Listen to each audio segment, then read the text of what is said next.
ਅੱਜ ਦੇ ਗੈਸਟ ਨੇ ਕੋਡ क्रैक ਕੀਤਾ ਹੈ मेल अट्रैक्टिवनेस ਦਾ। आपका चेहरा कैसा है वो डिसाइड करता है लोग आपको परसीव किस तरह से करें। छोटे बच्चे का स्कल मैलिएबल होता है क्ले की तरह, ओके तो वो फटाफट ऐसे एडजस्ट हो जाता है। तो किसी ने मुंह खोल के बचपन में 3-4 साल की उम्र में 6 मंथ भी सांस ले ली, तो आप ऐसा समझो उसका स्कल प्रॉपर अलाइन हो गया, मुंह खोल के सांस ले, पूरी जिंदगी उसका माउथ ब्रीदर वाला मुंह बन जाएगा, जिसके क्लासिक साइन है चीक बोन ऐसे चिन ऐसे। ਜਿਹੜਾ ਬੱਚਾ ਸਕੂਲ ਦੇ ਵਿੱਚ ਬੁਲੀ ਹੋਇਆ ਸੀ ਕਿਉਂਕਿ ਉਹ ਸ਼ਕਲੋਂ ਦੇਖਣ 'ਚ ਇੰਨਾ ਜ਼ਿਆਦਾ ਚੰਗਾ ਨਹੀਂ ਲੱਗਦਾ ਸੀ। आप एक मेंढक इमेजिन करो, हमें वैसा लगता था। अच्छा। पतली बाजू में पतली लाते हैं और एक मोटा पेट। स्कूल में नाम दानव पड़ गया। ਉਹਨੇ ਉਸ ਬੁਲੀ ਨੂੰ ਆਪਣੇ ਤੇ ਲੈ ਕੇ ਆਪਣੀ ਫੇਸ ਦੀ ਪ੍ਰੋਪਰ ਟਰਾਂਸਫਾਰਮੇਸ਼ਨ ਕੀਤੀ। फेशियल फीचर कैसे भी हों, जब तक दिखेंगे नहीं तो अचार डालोगे उनका दिखाने के लिए।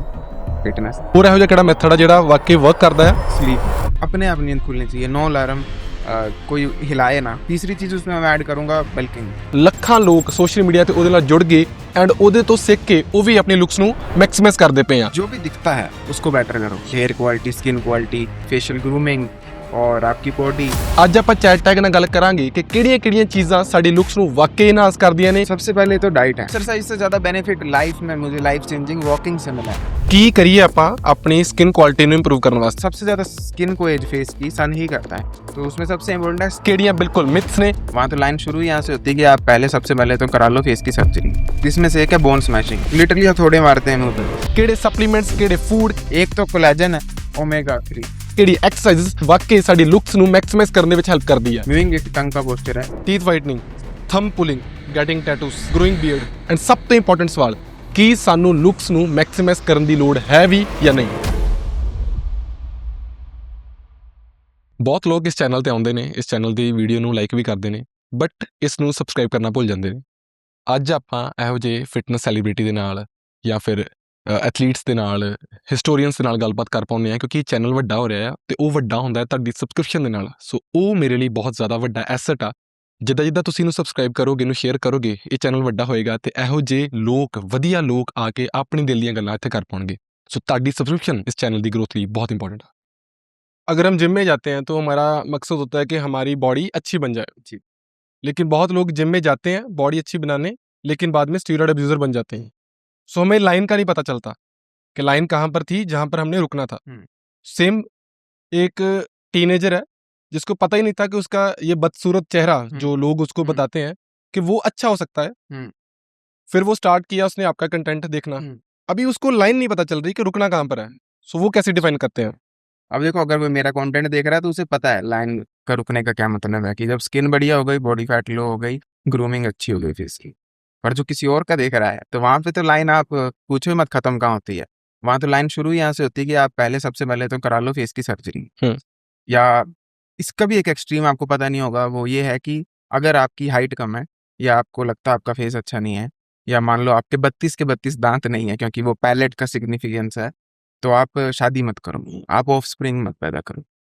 क्यों? क्योंकि लोगों का कहना है, या इस कम्युनिटी के जो मैंने आपको बताया एक्सट्रीम में जो है, उनका कहना है कि आपको अपने जीन्स को पास ऑन नहीं करना चाहिए। अच्छा, क्योंकि आप बच्चा नहीं बोझ पैदा करो। तो इस लेवल की एक्सट्रीम, मतलब कि रिटार्डेशन ही कह सकते हो आप, वो है। इमेजिन कोई बॉडी बिल्डिंग में ऐसे सोचे कि अगर आपके मसल बेलीज अच्छे नहीं है तो आप बच्चा मत पैदा करो, क्योंकि वो तो बॉडी बिल्डर ही नहीं बन सकता। वो हिसाब है। ਇੱਥੇ ਭਾਜੀ ਆਪਾਂ ਗੱਲ ਸ਼ੁਰੂ ਕਰਦੇ ਹਾਂ। ਮੈਂ ਪੰਜਾਬੀ में बोलूँगा, आप समझ जाओगे ना? सो क्या ਚੀਜ਼ਾਂ ਹੈ ਜਿਹੜੀਆਂ ਆਪਾਂ ਜੀਨਸ ਦੇ ਥਰੂ ਪਾਸ ਕਰਦੇ ਹਾਂ ਬੱਚਿਆਂ ਨੂੰ, ਜੋ ਉਹਨਾਂ ਦੀ ਲੁੱਕਸ ਨੂੰ ਇਫੈਕਟ ਕਰ ਸਕਦੀਆਂ? हाइट, नैन नक्श, बालों की quality.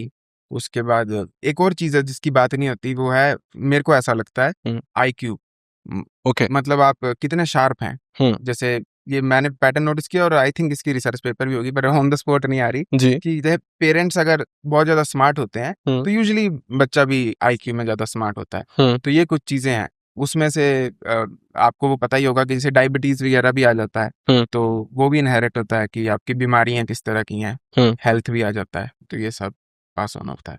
Okay, so what is your story? आपको क्या कुछ पास हुआ? क्या आप में क्वालिटीज थी? क्या चीजों का इफेक्ट पड़ा जिसकी वजह से आपने अपने ऊपर काम करना शुरू किया? देखो, मैं एक चीज बता देता हूँ, मेरे में जेनेटिकली ऐसी कोई भी चीज बुरी नहीं थी जो पास हुई हो, और मैं नहीं मानता कोई चीज बुरी हो सकती है, क्योंकि जैसे आप जेनेटिक्स की बात कर रहे हो, तो मैं आपको पूछता हूँ बुरे जेनेटिक होते क्या हैं, तो आप क्या आंसर दोगे? एक टाइम तक मुझे लगता था गरीबी होती है बस पर जस्ट वो चलो लेकिन हाँ जेनेटिक नहीं होंगे। हाइट ही लगता है कई बारी क्योंकि मेरे केस में उल्टा है। मेरे पेरेंट्स की हाइट के बिल्कुल ऑपोजिट मैं गया हूँ। ठीक है। मेरी हाइट उनकी हाइट 5 तक गई है, मेरी 6 तक गई है। सो आई डोंट नो। तो अगर मान लो आप कहते हो कि हाइट जेनेटिक पे है, हम्म तो नेचर तो कोई भी चीज बुरी नहीं करना चाहती ना, तो जो हाइट है वो फर्स्ट प्लेस में कम क्यों हुई? ये क्वेश्चन भी हमें पूछना चाहिए हम्म कि अगर पेरेंट्स से कम जेनेटिक की हाइट मिली है, तो उनको कहाँ से कम जेनेटिक की मिली? उनसे, उनके पेरेंट्स की। अगर आप इसी को ट्रेस करते जाओगे, तो ये तो हमारे पास एक्चुअल प्रूफ है कि ग्रीस से जब मेगास्थनीज आया था, जो कि आप कह सकते हो one of the first historian था।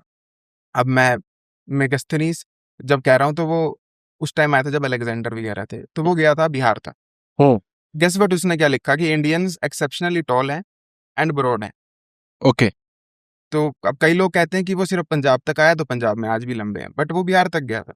ओके तो इट मीन्स ये पूरा गंगा वाला एरिया, हम्म रावी ब्यास वाला एरिया की वो बात कर रहा है, हम्म वो लंबे हैं चौड़े हैं। फिर ऐसा क्या हुआ कि हाइट घट गई, हम्म एक जगह बढ़ गई?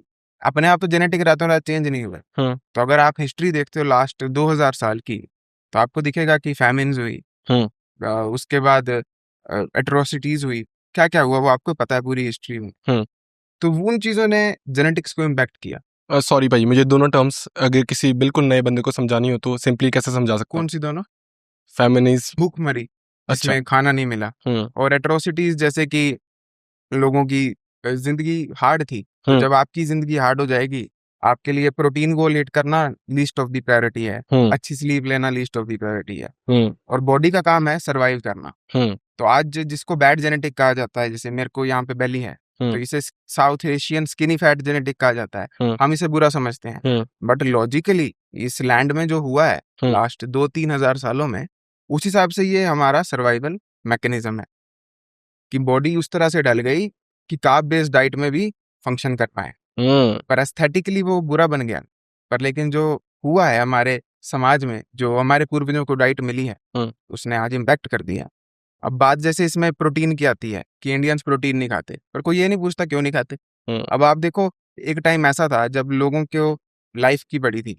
अब जब लाइफ की पड़ी हो, आपको लाइफ की भी पड़ी है, आपको भागना है कहीं पे, तो आप दूध लेके नहीं भाग सकते, सड़ जाएगा, फट जाएगा। पनीर नहीं लेके भाग सकते, अंडे नहीं, क्या लेके भागोगे? इतने से चावल जो इतने पक जाएंगे, इतनी सी दाल जो इतनी पक जाएगी। तो डाइट कौन सी बन गई? ग्रेनिटेरियन वाली। हम्म वो चीज जेनेटिक्स को ओवर टाइम इम्पैक्ट करती है।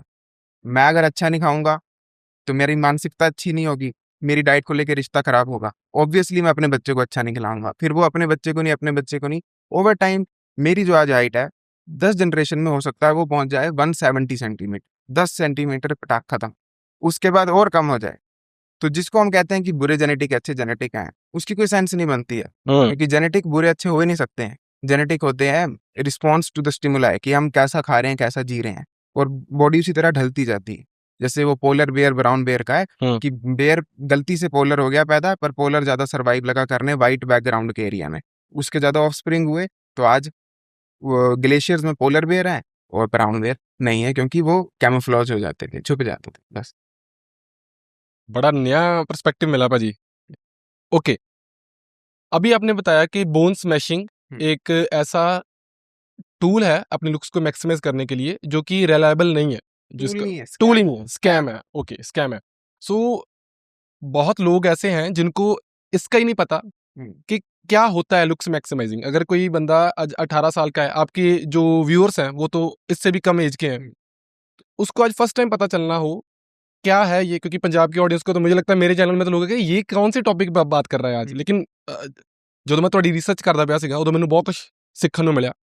ਉਹੀ ਗੱਲ ਕੁਝ ਚੀਜ਼ਾਂ ਦੇ ਵਿੱਚ ਮੈਨੂੰ ਲੱਗਾ ਕਿ ਯਾਰ ਆਹ ਤੇ ਨਹੀਂ ਹੋ ਸਕਦਾ, ਕੁਝ ਚੀਜ਼ਾਂ ਲੱਗਾ ਅੱਛਾ ਆਹ ਸ਼ਾਇਦ ਵਰਕ ਕਰਦੀਆਂ ਹੋਣ, ਕੁਝ ਚੀਜ਼ਾਂ ਤੇ ਅਨਕੌਂਸ਼ੀਅਸਲੀ ਮੈਂ ਵੀ ਕੰਮ ਕਰ ਰਿਹਾ ਸੀ। ਜਦੋਂ ਦੱਸਿਆ ਨਾ ਕਿ ਬੋਡੀ ਫੈਟ ਪਰਸੈਂਟੇਜ ਤੇ ਮੈਂ ਵੀ ਕੰਮ ਕੀਤਾ ਤੇ ਮੈਨੂੰ ਫਰਕ ਲੱਭਾ ਖੁਦ ਦੇ ਵਿੱਚ, ਕਿੱਦਾਂ ਮੇਰੀ ਬੋਡੀ ਦੇ ਹਿਸਾਬ ਨਾਲ ਮੈਨੂੰ ਡਰੈਸ ਅਪ ਕਰਨਾ ਚਾਹੀਦਾ ਆ, ਕਿੱਦਾਂ ਦੀ ਮੈਨੂੰ ਟਰਬਨ ਬਣਨੀ ਚਾਹੀਦੀ ਆ।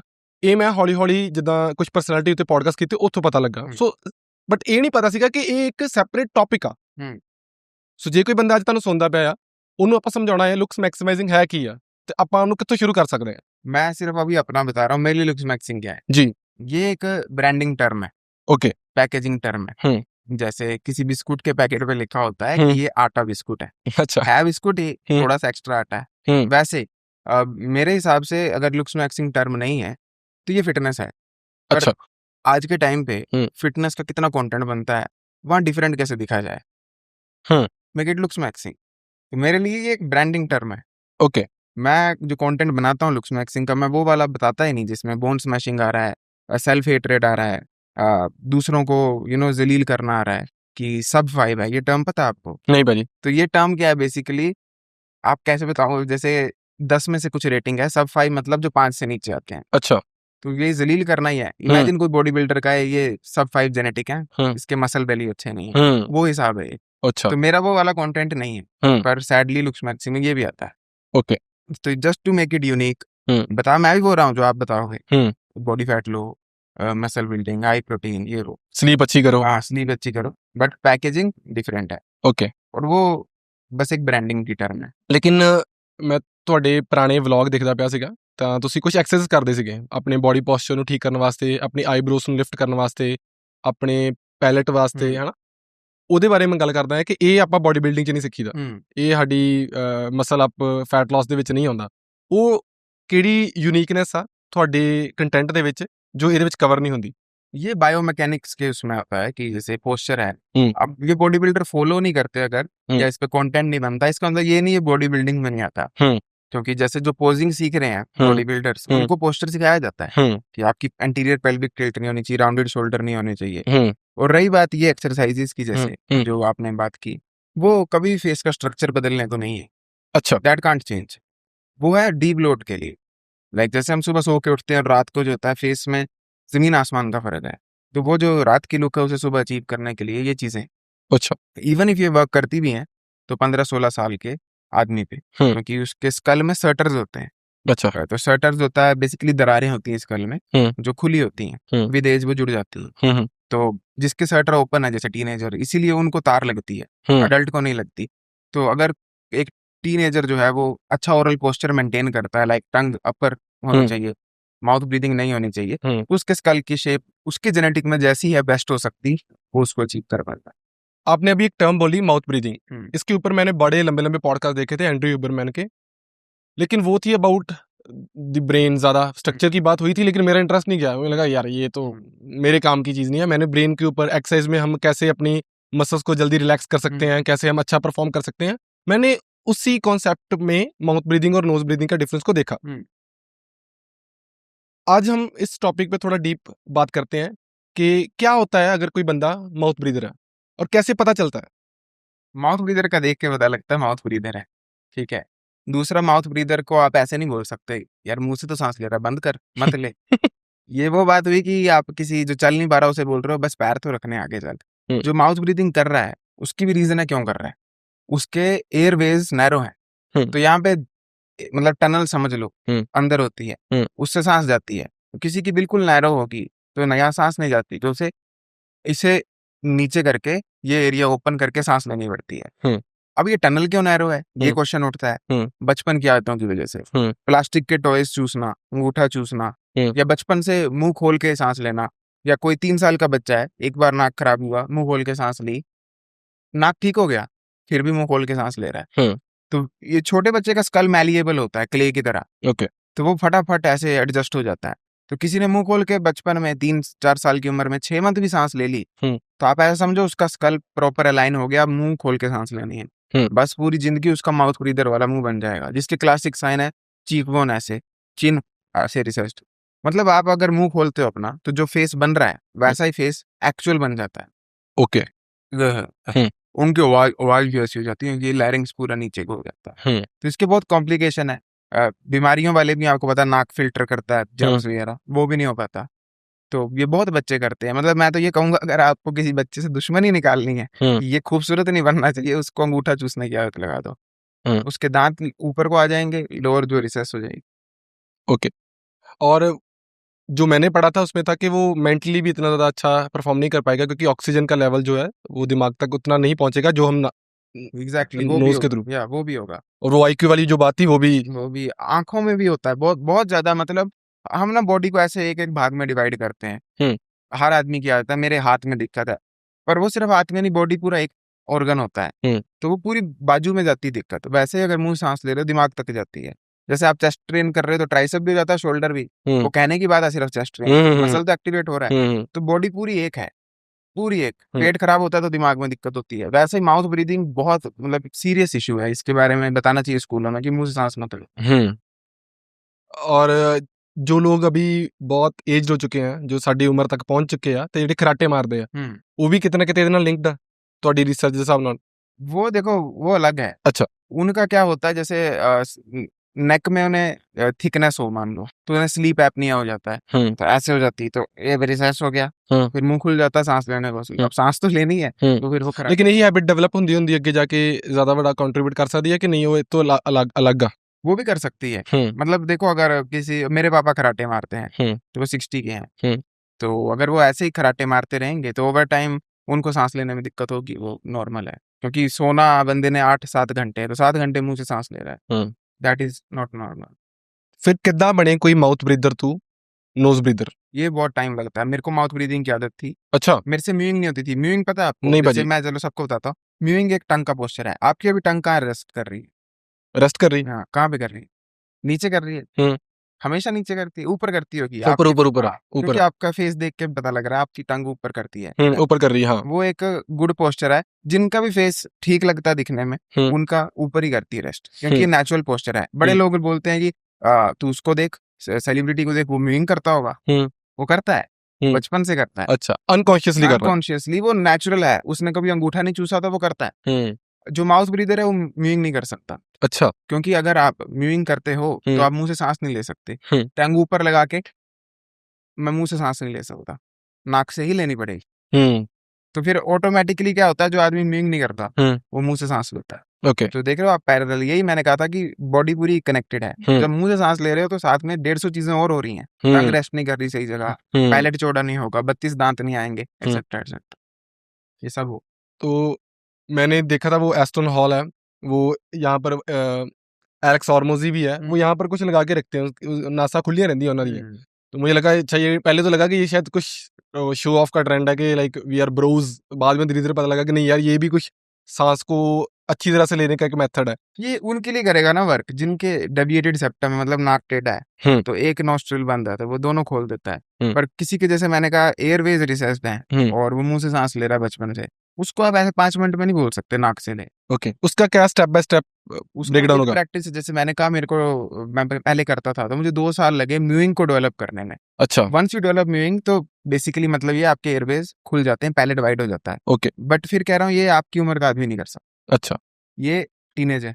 ओके। आपकी उम्र के आदमी को डर्मेटोलॉजिस्ट के पास जाकर सर्जिकल मेथड्स एक्सेट्रा एक्सेट्रा इनसे डेवलप करना पड़ता है। ओके। या इवन इफ कर सकता है तो ऐसा रख लो 10x मोर टाइम लगेगा। मैंने कहा वो सेटर्स बंद हो जाते हैं इसके लिए। ये ओके, सो अगर आपने अपनी लुक्स को मैक्सिमाइज करना है और अगर आप यंग हो तो अभी से अपना नोज ब्रीदिंग के ऊपर फोकस करना शुरू करो। हाँ, मतलब यंग भी नहीं, 1-2 साल के जितने पेरेंट्स हैं, अपने बच्चे को देखो मुंह से सांस ना ले, ये मस्ट है। वो बहुत बुरी हैबिट है। मेरा एक दोस्त था, मुझे याद है, उसने कोई टेप मंगवाई थी जो रात को वो अपने होठों पे लगा के सोता था ताकि रात को सोते समय वो माउथ ब्रीदिंग ना करे। ये वर्क करता है मेथड? हाँ, ये जैसे मेरे को आदत थी माउथ ब्रीदिंग की दिन को, तो दिन की मैंने 2 साल में क्योर कर ली, पर रात को तो मैं जागा ही नहीं हूँ, तो फिर हो जा रही है रात को टेप। पर इतनी बड़ी टेप नहीं लगाते कि खत्म हो जाए, हाँ, तो छोटा सा टुकड़ा, ताकि जस्ट इन केस बहुत नीड हो तो मुंह खुल जाए, वो रोक ना पाए। एक बार वो मेरे साथ सो रखा था और मुझे लगा मैं खोल दूं मर जाएगा ये, लेकिन हाँ, ये थोड़ा डरावना था मेरे लिए। पेपर टेप लगाते हैं। हाँ, एक्चुअली हमारे सरदारों की बीएड बहुत ज्यादा थी तो उसकी चिपक गई, तो मुझे याद है वो, तो मैंने कहा क्यों कर रहा है, उसको अवेयरनेस थी तो उस पे ऊपर काम कर रहा था। ਮਾਊਥ ਬਰੀਥਿੰਗ ਭਾਜੀ ਇੱਕ ਹੋ ਗਿਆ ਜਿਹੜਾ ਆਪਾਂ ਬਚਪਨ ਦੇ ਵਿੱਚ ਸਿਰਫ ਅਵੇਅਰਨੈਸ ਦੇ ਨਾਲ ਆਪਣੇ ਫੇਸ ਸਟਰਕਚਰ ਨੂੰ, ਨਾਟ ਓਨਲੀ ਫੇਸ ਸਟਰਕਚਰ, ਆਪਣੇ ਦਿਮਾਗ ਨੂੰ, ਆਪਣੀ ਓਵਰਆਲ ਗਰੋਥ ਨੂੰ ਫੋਕਸ ਕਰਕੇ ਵਧੀਆ ਕਰ ਸਕਦੇ ਆ। ਹੋਰ ਇਹੋ ਜਿਹਾ ਕਿਹੜਾ ਮੈਥਡ ਆ ਜਿਹੜਾ ਵਾਕਈ ਵਰਕ ਕਰਦਾ ਆ ਤੇ ਜਿਹੜਾ ਸਾਨੂੰ ਬਚਪਨ ਦੇ ਵਿੱਚ ਹੀ ਧਿਆਨ ਦੇਣ ਦੀ ਲੋੜ ਹੈਗੀ ਆ? स्लीप। ओके। और ये नहीं 8-9 घंटे, जब नींद आती है, मतलब नींद का टाइम लगाओ, बच्चे का सेट करो कि 8 बजे सोए, 7 बजे, योर चॉइस, बट उठे तब जब उसकी नींद खुले। Okay. Don't wake him up, उसे कभी मत जगाओ। ऐसा क्यों? क्योंकि बॉडी सो रही है तो कोई रीजन है सो रही है। बॉडी में कुछ भी विदाउट एनी रीजन नहीं होता है। हमारा कैपिटलिस्टिक जो समाज है जहाँ पर जैसे आपने मुझे 10 बजे बुलाया है, इसकी वजह से मुझे जल्दी उठना पड़ रहा है। अच्छा। नेचर में कौन 10 बजे उठ रहा था? हाँ, समझ रहे हो आप? हाँ जी। इंसान जैसे सोते थे तो बस सो जाते थे, हुँ, जब उठना तब उठ जाते थे। हुँ, कोई उसमें वो नहीं था कल्चर। हुँ, अब यहाँ पर देखो पूरा ये है, जगह है, इनका अपना एक टाइम है, आपका अपना एक टाइम है, तो उस वजह से इंसानों को एक फिक्स टाइम दे दिया गया है कि 9 से 5 जाओ। हुँ, तो अडल्ट में तो नहीं कर सकते। मैं आपको बोलूँ आप तब उठो तो आपका काम रुक जाएगा। एक हुँ, 3 साल के बच्चे ने किस काम पे जाना है? उसको हुँ, सोने दो जब सो रहा है। 5 साल के बच्चे ने क्या करना है? हुँ, उसको सोने दो जब सो रहा है, और तब उठने दो जब उठता है। पर इसका मतलब ये नहीं 12 बजे सोने को बोल रहा है वो। हुँ, मैं कह रहा हूँ 8 बजे सुला दो, 7 बजे, हुँ, ताकि जल्दी उठे, 5 बजे उठ जाए। पर उसको अपने आप नींद खुलनी चाहिए, नो अलार्म, कोई हिलाए ना, आराम से नींद खुले, जेंटली। ओके। तो इसकी वजह से अगर कोई ਬੱਚਾ ਰਾਤ ਨੂੰ ਨਹੀਂ ਉੱਠਦਾ ਪਿਆ, ਲਾਈਕ ਸਵੇਰੇ ਨਹੀਂ ਉੱਠਦਾ ਪਿਆ ਆਪਣੀ ਮਰਜ਼ੀ ਨਾਲ, ਧੱਕੇ ਨਾਲ ਉਹਦੇ ਪੇਰੈਂਟਸ ਉਹਨੂੰ ਉਠਾ ਰਹੇ ਆ, ਤੇ ਜੇ ਕੋਈ ਬੱਚਾ ਆਪਣੀ ਮਰਜ਼ੀ ਨਾਲ ਉੱਠਦਾ ਪਿਆ ਆ, ਤੇ 10 ਸਾਲ ਬਾਅਦ ਉਹਨਾਂ ਦੇ ਵਿੱਚ ਕੀ ਚੇਂਜ ਹੋਏਗਾ? बहुत बहुत ट्रिमेंडस चेंज आ सकता है। सबसे ज़्यादा तो मेंटल हेल्थ का। अच्छा। पता है जैसे आपको कोई जगाता है ना सुबह, हाँ, तो बॉडी बहुत ज़्यादा कोर्टिसोल रिलीज़ करती है। वो स्ट्रेसफुल है, हुँ। क्योंकि बॉडी सोई और ऐसे जगा दिया। ਇਸੇ ਕਰਕੇ ਬੱਚੇ ਮੋਸਟਲੀ ਜਦੋਂ ਸਵੇਰੇ ਉਠਾਉਂਦੇ ਆ ਤੇ ਰੋਣ ਲੱਗ ਪੈਂਦੇ ਆ। हाँ, वो नेचुरल नहीं है। हुँ, और ये चीज़ नेचुरल नहीं है, इसका मतलब ये है कि इंसानों का दूसरे इंसान को उठाना नेचुरल नहीं है विदाउट एनी रीज़न। जंगल में अगर हम रहते, मान लो आज से 10,000 साल पहले, हुँ। तो मैं आपको सुबह 5 बजे क्यों उठा? कुछ सोचो आ क्या होता? हाँ, कुछ आ गया, कुछ कुछ खतरा आ है। गया, या आपको किसी खतरे वाली चीज़ ने उठा दिया। हुँ, तो बॉडी का क्या काम है? एक्टिव, हुँ, जागो, हुँ, मौत आई। हुँ, बट एक बच्चे को ऐसे उठाना, बॉडी को नहीं पता है कि हुँ, अब वो ज़माना चला गया है। हुँ, बॉडी के जेनेटिक तो वही हैं। हुँ, तो आप उसको एकदम सुबह स्ट्रेस दे रहे हो, हुँ। एकदम से स्ट्रेस ना करो उसपे।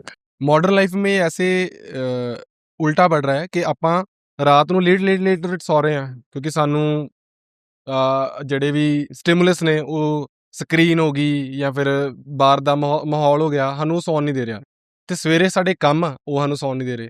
ਸੋ ਆਪਾਂ ਰਾਤ ਨੂੰ ਆਪਣੇ ਆਪ ਨੂੰ ਢਾਲਦੇ ਨਹੀਂ ਪਏ ਤੇ ਸਵੇਰੇ ਉੱਠ ਕੇ ਆਪਾਂ ਭੱਜਣਾ ਹੁੰਦਾ ਆ। ਸੋ ਦੋਨੋਂ ਚੀਜ਼ਾਂ ਜਿਹੜੀਆਂ ਇੱਕਦਮ ਉਲਟੀਆਂ ਨੇ। तो वो तो अब ज़िंदगी में है, ਹੂੰ, पर सुबह का आप नहीं कर सकते कंट्रोल, ਹੂੰ, अनलेस आप मेरे जैसे क्रिएटर हो। ਹਾਂ, मैं कभी भी उठ सकता हूँ, ਓਕੇ, मुझे कोई दिक्कत नहीं है।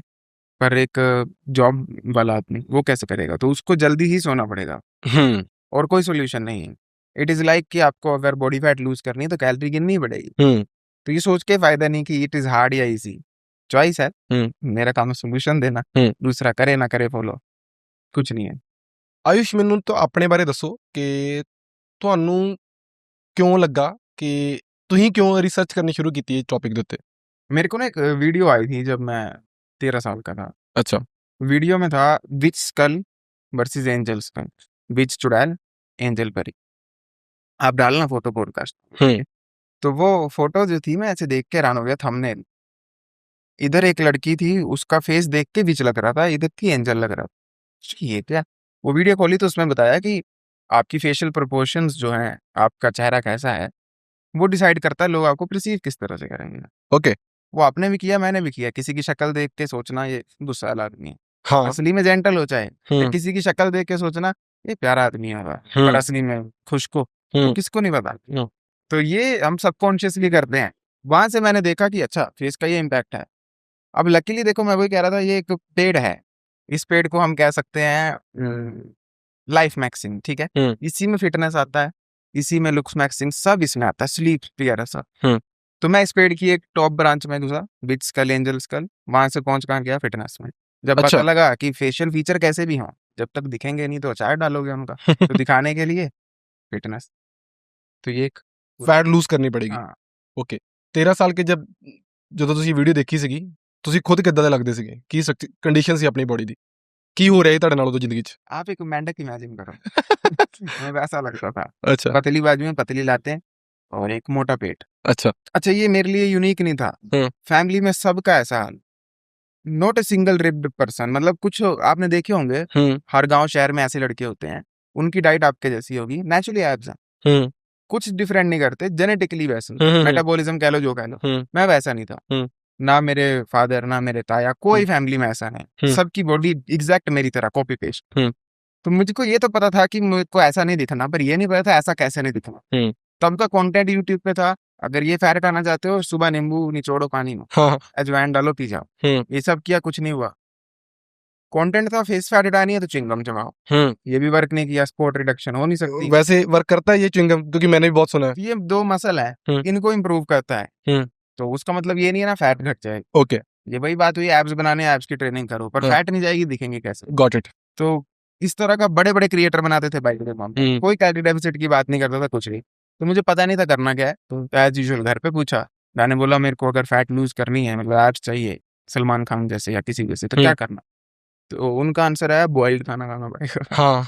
उनको पता नहीं खुद। मैंने बोला बॉइल्ड बना कर दो, तो दे दिया बॉइल्ड, वो निकला नहीं गया मेरे से। मैंने बोला रहने दो, ये हमारे जैसों के लिए नहीं है, जो बॉइल्ड खा सकता है उनके लिए। बट स्टिल ये डाउट था दिमाग में, 13 साल के बच्चे को कितना दिमाग है, पर फिर भी था कि ऐसा कैसे हो सकता है कि गाँव में कुछ लोगों के नेचुरली एब्स हैं, वो खड्डों में जाते हैं नहाने अगर, तो नेचुरली रिप्ड रहते हैं और खुद को शर्म आती है कि ये कैसा शरीर है लटका हुआ।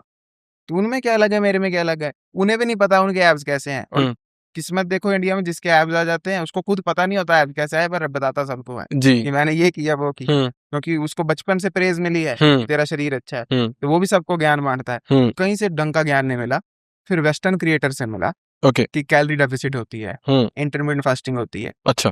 पर हाफ नॉलेज इज डेंजरस। ये नॉलेज तो मिल गई, पर ये नहीं किसी ने बताया कि टीनेजर्स को नहीं करना चाहिए। आपने क्वेश्चन पूछा था टीनेजर्स को और क्या करना चाहिए, मैंने स्लीप बोला। तीसरी चीज उसमें मैं ऐड करूंगा बल्किंग। अच्छा। हर टीनेजर को मेंटेनेंस कैलोरी से कम 100-200 ज्यादा खाना चाहिए। ओके। वो सिंपल लॉजिक है, उसकी बोन्स ग्रो हो रही हैं, उसके ऑर्गन्स बड़े हो रहे हैं, हाइट लंबी हो रही है, तो जितना आप बनते हुए घर को ईंट और वो दोगे सीमेंट वगैरह, उतना अच्छा घर बनेगा। कम दोगे तो घटिया मजबूत बनेगा। हाँ, तो मेरे को ये पता नहीं था, और मैंने जी 13 से 15 तक ये जब कैलोरी डेफिसिट क्लियर हो गया, लोगों की इनसेन वीडियोस देखी कि जेन्युइनली कैलोरी डेफिसिट इकलौता तरीका है कि बस 500 कम खाओ, इंतजार रखो एब्स, और वो गारंटी आते हैं। जब मैंने ये देखा, मैंने सोचा 500 कम क्यों, 0 करते हैं। अच्छा। मैं चला गया वाटर फास्ट पे। अरे बाप रे। वाटर फास्ट मतलब only water, no food, no calorie, no coffee, कुछ नहीं, ओनली वाटर। 15 साल की उम्र, एंड मैंने वो किया है अराउंड, एग्जैक्ट डेट याद नहीं है, दिन याद नहीं है, पर आप ऐसा रखो 25 से 30 दिन। पहले 4 दिन बहुत बुरी हालत हुई, पर क्योंकि मैं बहुत मोटा था, फैट ने कंपनसेट कर दिया मुझे। बॉडी बिल्कुल लीन हो गई, सबसे तारीफ मिलने लगी। जिंदगी में पहली बार मजा देखा लुक्स इंप्रूव होने से होता क्या है। ऐसे देखो मैं कमजोर हूं अंदर से, कैलोरी जा नहीं रही, आई एम वीक। कोई ब्लड टेस्ट करता, पल्स लेता, मैं कमजोर था, सिक था, पर लोगों का क्या कहना था, मस्त लग रहा है। तो आप हिपोक्रेसी देख रहे हो। तो वहां से ये हुआ, फिर मैं स्कूल में जाता था उस टाइम, तो एक दिन मुझे बहुत जोर से भूख लगी, एक इतना सा टुकड़ा खाया मैंने चिप्स का। अच्छा। और वो खाते ही उल्टी आ गई। ओके। वो खाते ही, क्योंकि मुझे ये भी नहीं पता वो फास्ट तोड़ते हैं तो क्या तोड़ते हैं, फ्रूट्स खाने होते हैं थोड़े से, फिर रेडी करना होता है डाइजेस्टिव सिस्टम, और बस उल्टी आ गई। उसके बाद 2 दिन बीमार हुआ और फिर से खाना खाना शुरू किया, और जितना फैट लूज किया था उससे 1 किलो एक्स्ट्रा ही गेन किया। अच्छा। 15 दिनों में। ओके। तो ऑटोमेटिकली हो गया। फिर पता लगा अच्छी कटिंग क्या होती है, जैसे 200 कैलोरी, 300 कम, पर वो भी नहीं करना चाहिए था। मैं ग्रोइंग बच्चा था, नहीं करना चाहिए था। क्या करना चाहिए एक ग्रोइंग बच्चे को? उसको अगर बहुत ही मोटा है मान लो, तो मैं कहता हूँ मेंटेनेंस कैलोरी पे खा ले, प्रोटीन हाई रखे और जिम जाए, उसकी बॉडी कर लेगी कंपनसेट सब। पर अगर नॉर्मल है वो तो बल्कि करे, 200 कैलोरी ज्यादा, 100 ज्यादा, और अपना जिम करे। क्योंकि वो इंस्पायर ਹੁੰਦਾ ਪਿਆ ਬੋਡੀ ਬਿਲਡਰਸ ਤੋਂ ਰਿਪਡ ਦੇਖ ਕੇ, ਤੁਹਾਨੂੰ ਲੱਗਦਾ ਕਿ ਇਹੀ ਉਮਰ ਆ, ਉਹ ਵੀ ਉਦਾਂ ਦੇਖਣਾ ਚਾਹੁੰਦਾ। ਕਿਉਂਕਿ ਅੱਜ ਦੀ ਤਰੀਕ ਦੇ ਵਿੱਚ ਭਾਜੀ 15 ਤੋਂ 25 ਸਾਲ ਦੀ ਉਮਰ ਦੇ ਵਿੱਚ ਜਿੰਨੇ ਖੁਦ ਨੂੰ ਨੈਚੁਰਲ ਕਹਿਣ ਵਾਲੇ ਜਾਂ ਫਿਰ ਨੈਚੁਰਲ ਹੈਗੇ ਵੀ ਆ, ਉਹਨਾਂ ਨੇ ਸੋਸ਼ਲ ਮੀਡੀਆ ਤੇ ਬਣਾਇਆ ਇਦਾਂ ਦਾ ਸਿਸਟਮ ਪਿਆ ਹੈ ਕਿ ਹਰ ਇੱਕ ਬੰਦਾ ਚਾਹੁੰਦਾ ਕਿ ਮੈਂ ਤਗੜਾ ਦਿਖਾਂ ਤੇ ਮੇਰੇ ਐਬਸ ਹੋਣ।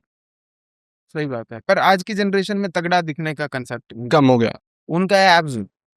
उनको ना आपके जैसी बॉडी चाहिए कि ऐसे मतलब आंखें मस्त दिखें, फेस मस्त दिखे। ओके, ਤੁਹਾਡੇ ਕੋਲ ਇਹ ਗਲਤੀ ਹੋਈ, ਤੁਸੀਂ ਫਿਰ ਕੀ ਸਮਝਿਆ ਆਪਣੀ ਨਿਊਟ੍ਰੀਸ਼ਨ ਬਾਰੇ, ਕੀ ਇੰਪਲੀਮੈਂਟ ਕੀਤਾ ਤੇ ਕਿੱਥੋਂ ਰਿਜ਼ਲਟ ਮਿਲਨੇ ਵਾਕਈ ਸ਼ੁਰੂ ਹੋਏ ਜੋ ਤੁਹਾਨੂੰ ਸਿਰਫ ਬਾਹਰੋਂ ਨਹੀਂ ਚੰਗਾ ਦਿਖਾ ਰਹੇ ਸੀ, ਅੰਦਰੋਂ ਵੀ ਚੰਗਾ ਦਿਖਾ ਰਹੇ ਸੀ? वो था प्रोटीन बढ़ाना और हाई बायोअवेलेबिलिटी वाली। इसकी कोई बात ही नहीं करता था, प्रोटीन बढ़ाओ सब बोलते, बट सब प्रोटीन सेम थोड़ी होती है। मैं खाता था 20 फुल के, अच्छा। एक में 3 ग्राम, 20 में 60 ग्राम, मजा आ गया। हो गया 60 आटे से प्रोटीन। ठीक है। शरीर फूलता गया, मसल 0। ओके। उसके बाद सोया खा लेनी, वो भी इनकम्प्लीट। दालें गिननी, इनकम्प्लीट। नॉन वेज खाता नहीं। अंडे खाने तो 1-2 खाने तो डर लगना गर्मी ना हो जाए। आज हंसी आती है कि अफ्रीका इतना गर्म देश, उधर वो सब खा रहे हैं, उनको गर्मी नहीं होती और हमेशा वो लगता है। तो आज हंसी आती है, पर तब पता नहीं था। पर एक्चुअल जो जैसे लाइफ चेंजिंग रिजल्ट जब नोटिस किए मैंने अपनी बॉडी में, एनर्जी में, स्किन क्वालिटी में, वो था हाई बायोअवेलेबिलिटी प्रोटीन। क्या किया आपने वो रहने लाइक ਸਾਰਾ ਕੁਝ ਤੁਸੀਂ ਦੱਸਤਾ ਚਿਕਨ ਤੁਸੀਂ ਖਾਂਦੇ ਨਹੀਂ ਹੋ ਸੋ ਕਿੱਦਾਂ ਚੇਂਜ ਕੀਤੀ ਆਪਣੀ एग्स, एग्स काफी सारे एग्स, कितने 8 9 10 होल एग या होल। अच्छा और मैं ये नहीं कह रहा सब खाएं, ये आप अपने डॉक्टर से कंसल्ट करें। मैं तो ब्लड टेस्ट कराता रहता हूँ हर 4-5 मंथ में, तो मुझे कोई दिक्कत नहीं होती। ठीक है पर हर कोई ना खाए, ये आप भी बोल दो, एक हाँ जी हाँ बंदे जी खा लेते हैं जी इंस्पायर हो। और उसके साथ मिल्क, अच्छा paneer, basically animal products, okay पर एनिमल नहीं। तो ये इसी में है फुल बायोअवेलेबिलिटी वाली प्रोटीन, अगर आप देखते हो। अभी ईस्ट आ गई है, बट अदरवाइज यही था। ओके वे कब लेना शुरू किया तू वे मैंने जिंदगी में पहली बार जब लिया था तब मैं 16 ईयर ओल्ड। अच्छा और मैंने घर पे बोला वे लेनी है, तब रेट सस्ते होते थे, 1200 रुपए का आता था एक डब्बा। ओके तो वो जब लिया तो पापा ने बोला तू चिकन खा ले, पर ये नहीं लेके दूंगा। मैंने छुपके से लिया और वो डब्बा जिम में रखवाया, तो वहां पे खाते थे। और वो बिगिनर वाली वे थी, उसमें होती थी 12 ग्राम प्रोटीन का। अच्छा ओके तो वो था, और जब पहला चम्मच खाया तो ऐसे था कि अब कल पता नहीं क्या होगा। हाँ फिर पता लगा ये कुछ भी नहीं है और ऐसे लगा कि अगर वे प्रोटीन वाली ब्रांड्स को मैं एक रिकमेंडेशन दूंगा तो वो ये दूंगा कि इसके डब्बे पे इतना बड़ा जैक डालमी मत दिखाओ। बंदे डरते हैं कि हम ऐसे ना हो जाएं, कल पता नहीं गंज ना पड़ जाए, 100 बातें आती हैं, बॉडी बिल्डर इमेजिन हो जाता है उन्हें पूरा। तो मेरे को ऐसा लगा कि यार जैसे ये बच्चों के जो होते हैं ड्रिंक दूध में डाल के मीठे, चीनी जो होती है, चूरण बीटा, कि ये इतनी मस्त मार्केटिंग करते हैं, क्रिकेटर लिया है और ऐसे दिखा रहे हैं कि कोई जैक्ड नहीं, कुछ नहीं, बस हेल्दी एथलेटिक, वैसे करें तो हर माँ बाप लेते हैं। ਮੈਨੂੰ ਨਾ ਜਦੋਂ ਮੈਂ ਨੈਚੁਰਲਿਟੀ ਨਾਲ ਕਨੈਕਟ ਹੋਇਆ ਸੀਗਾ ਅੱਜ ਵੀ ਇਸ ਗੱਲ ਦਾ ਬੜਾ ਪ੍ਰਾਊਡ ਆ ਕਿ ਇਕਲੌਤਾ ਸਪਲੀਮੈਂਟ ਬ੍ਰਾਂਡ ਹੋਣਾ ਆ ਇੰਡੀਆ ਦੇ ਵਿੱਚ ਜਿਹੜਾ ਬਹੁਤਾ ਬੋਡੀ ਬਿਲਡਰਸ ਨੂੰ ਪ੍ਰਮੋਟ ਨਹੀਂ ਕਰਦਾ ਖੁਦ ਨੂੰ ਯਾਨੀ ਕਿ ਤੁਸੀਂ ਹੋਰ ਬ੍ਰਾਂਡਸ ਨੂੰ ਦੇਖੋਗੇ ਮੈਂ ਪੋਡਕਾਸਟ ਕਰਦਾ ਐਥਲੀਟਸ ਦੇ ਨਾਲ ਤੇ ਉਹਨਾਂ ਦਾ ਕੋਸ਼ਿਸ਼ ਹੁੰਦਾ ਕਿ ਸਾਡਾ ਫੇਸ ਜਿਹੜਾ ਹੋਏ ਨਾ ਵੱਡਾ ਬੋਡੀ ਬਿਲਡਰ ਹੋਏ ਸਾਡਾ बुमराह, मिलिंद सोमन जी तो वो अगर जैसे किसी के पापा हैं बड़े स्ट्रिक्ट हैं, ये नहीं, तो बच्चा अपने पापा को दिखाए, ये पापा बोले अच्छा हाँ ये 60 साल का आदमी ये है ना? ऐसा है, इतना वेट जी है, जी ले हाँ तो उससे बहुत बड़ा फर्क है। ਇੱਥੋਂ ਪਤਾ ਲੱਗਦਾ ਕਿ protein is just not for body builders ਇਹ ਇੱਕ ਆਮ ਪਾਪਾ ਮੰਮੀ ਬੱਚੇ ਸਾਰੇ ਖਾ ਸਕਦੇ ਆ ਉਹ ਬ੍ਰਾਂਡ ਜਿੱਦਾਂ ਮੈਂ ਅਨੁਰਾਗ ਭਾਈ ਨੂੰ ਮਿਲਿਆ ਜਿਹੜੇ ਹਨਾ ਜਿਨ੍ਹਾਂ ਦੇ ਨਾਲ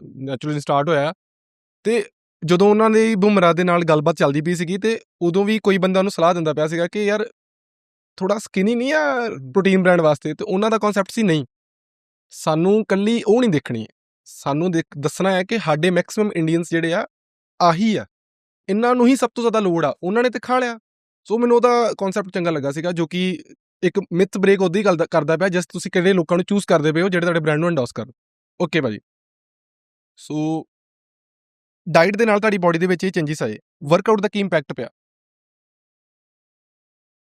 वर्कआउट का कब शुरू किया आपने वर्कआउट मैंने किया था शुरू 16 साल की उम्र में ही।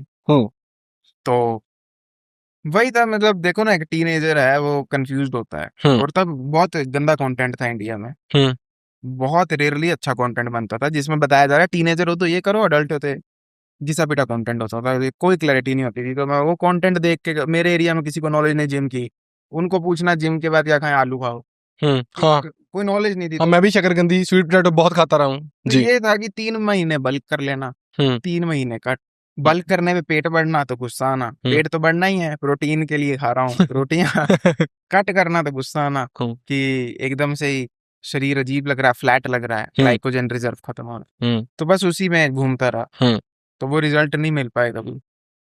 फिर 2019 में लॉकडाउन से पहले पावर लिफ्टिंग का क्रेज आया, तो 10x10 टाइप के वर्कआउट करने, 10x10 जर्मन वॉल्यूम जर्मन अरे वाह जीबीटी, हाँ और वो करके बड़े अच्छे रिजल्ट मिले, मतलब स्कूल में नाम दानव पड़ गया। अच्छा 86 केजी बॉडी वेट हो गया, मैं 10th में था उस टाइम, हाइट होगी शायद 5'9" 5'8", तो उस साइड पे इतना ज्यादा बॉडी वेट है, तो ऐसे स्कूल वगैरह वाले भी, पीटी टीचर्स भी तारीफ करते थे। पर ना उससे ये था कि एस्थेटिक नहीं कंसिडर किया जाता था, को लड़ाई वाले बुलाते थे, अच्छा। भाई पंगा चलना है। हम्म। मैं वैसा आदमी नहीं हूँ। हम्म। तो फिर मैंने सोचा ये तरह का नहीं दिखना मुझे। लॉकडाउन लग गया, फिर वॉक स्टार्ट की। ओके। तो एक्सरसाइज से ज्यादा बेनिफिट लाइफ में मुझे लाइफ चेंजिंग वॉकिंग से मिला है। आज भी मैं रोज 15,000 स्टेप चलता ही चलता हूँ, कुछ भी हो जाए।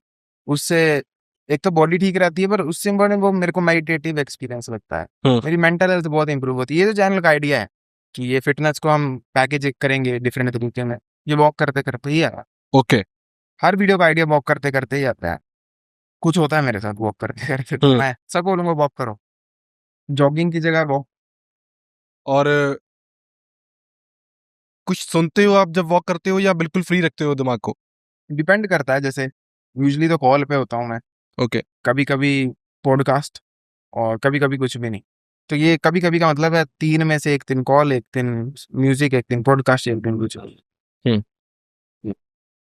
ਓਕੇ, ਜਦੋਂ ਮੈਂ ਤੁਹਾਡੀ ਟੌਪਿਕ ਦੇ ਉੱਤੇ ਰਿਸਰਚ ਕਰਦਾ ਪਿਆ ਸੀਗਾ, ਮੈਨੂੰ ਇੱਕ ਵਰਡ ਸੁਣਨ ਨੂੰ ਮਿਲਿਆ, ਹੇਲੋ ਇਫੈਕਟ। हम्म, ਜੇ ਕੋਈ ਪਹਿਲੀ ਵਾਰੀ ਇਹ ਨਾਮ ਸੁਣਦਾ ਪਿਆ, ਉਹਨੂੰ ਸਮਝਾਉਣਾ ਹੈ ਕੀ ਹੈ, ਐਂਡ ओके। ਤੁਹਾਡਾ ਕੀ ਓਪੀਨੀਅਨ ਹੈ ਇਸ ਚੀਜ਼ ਉੱਤੇ?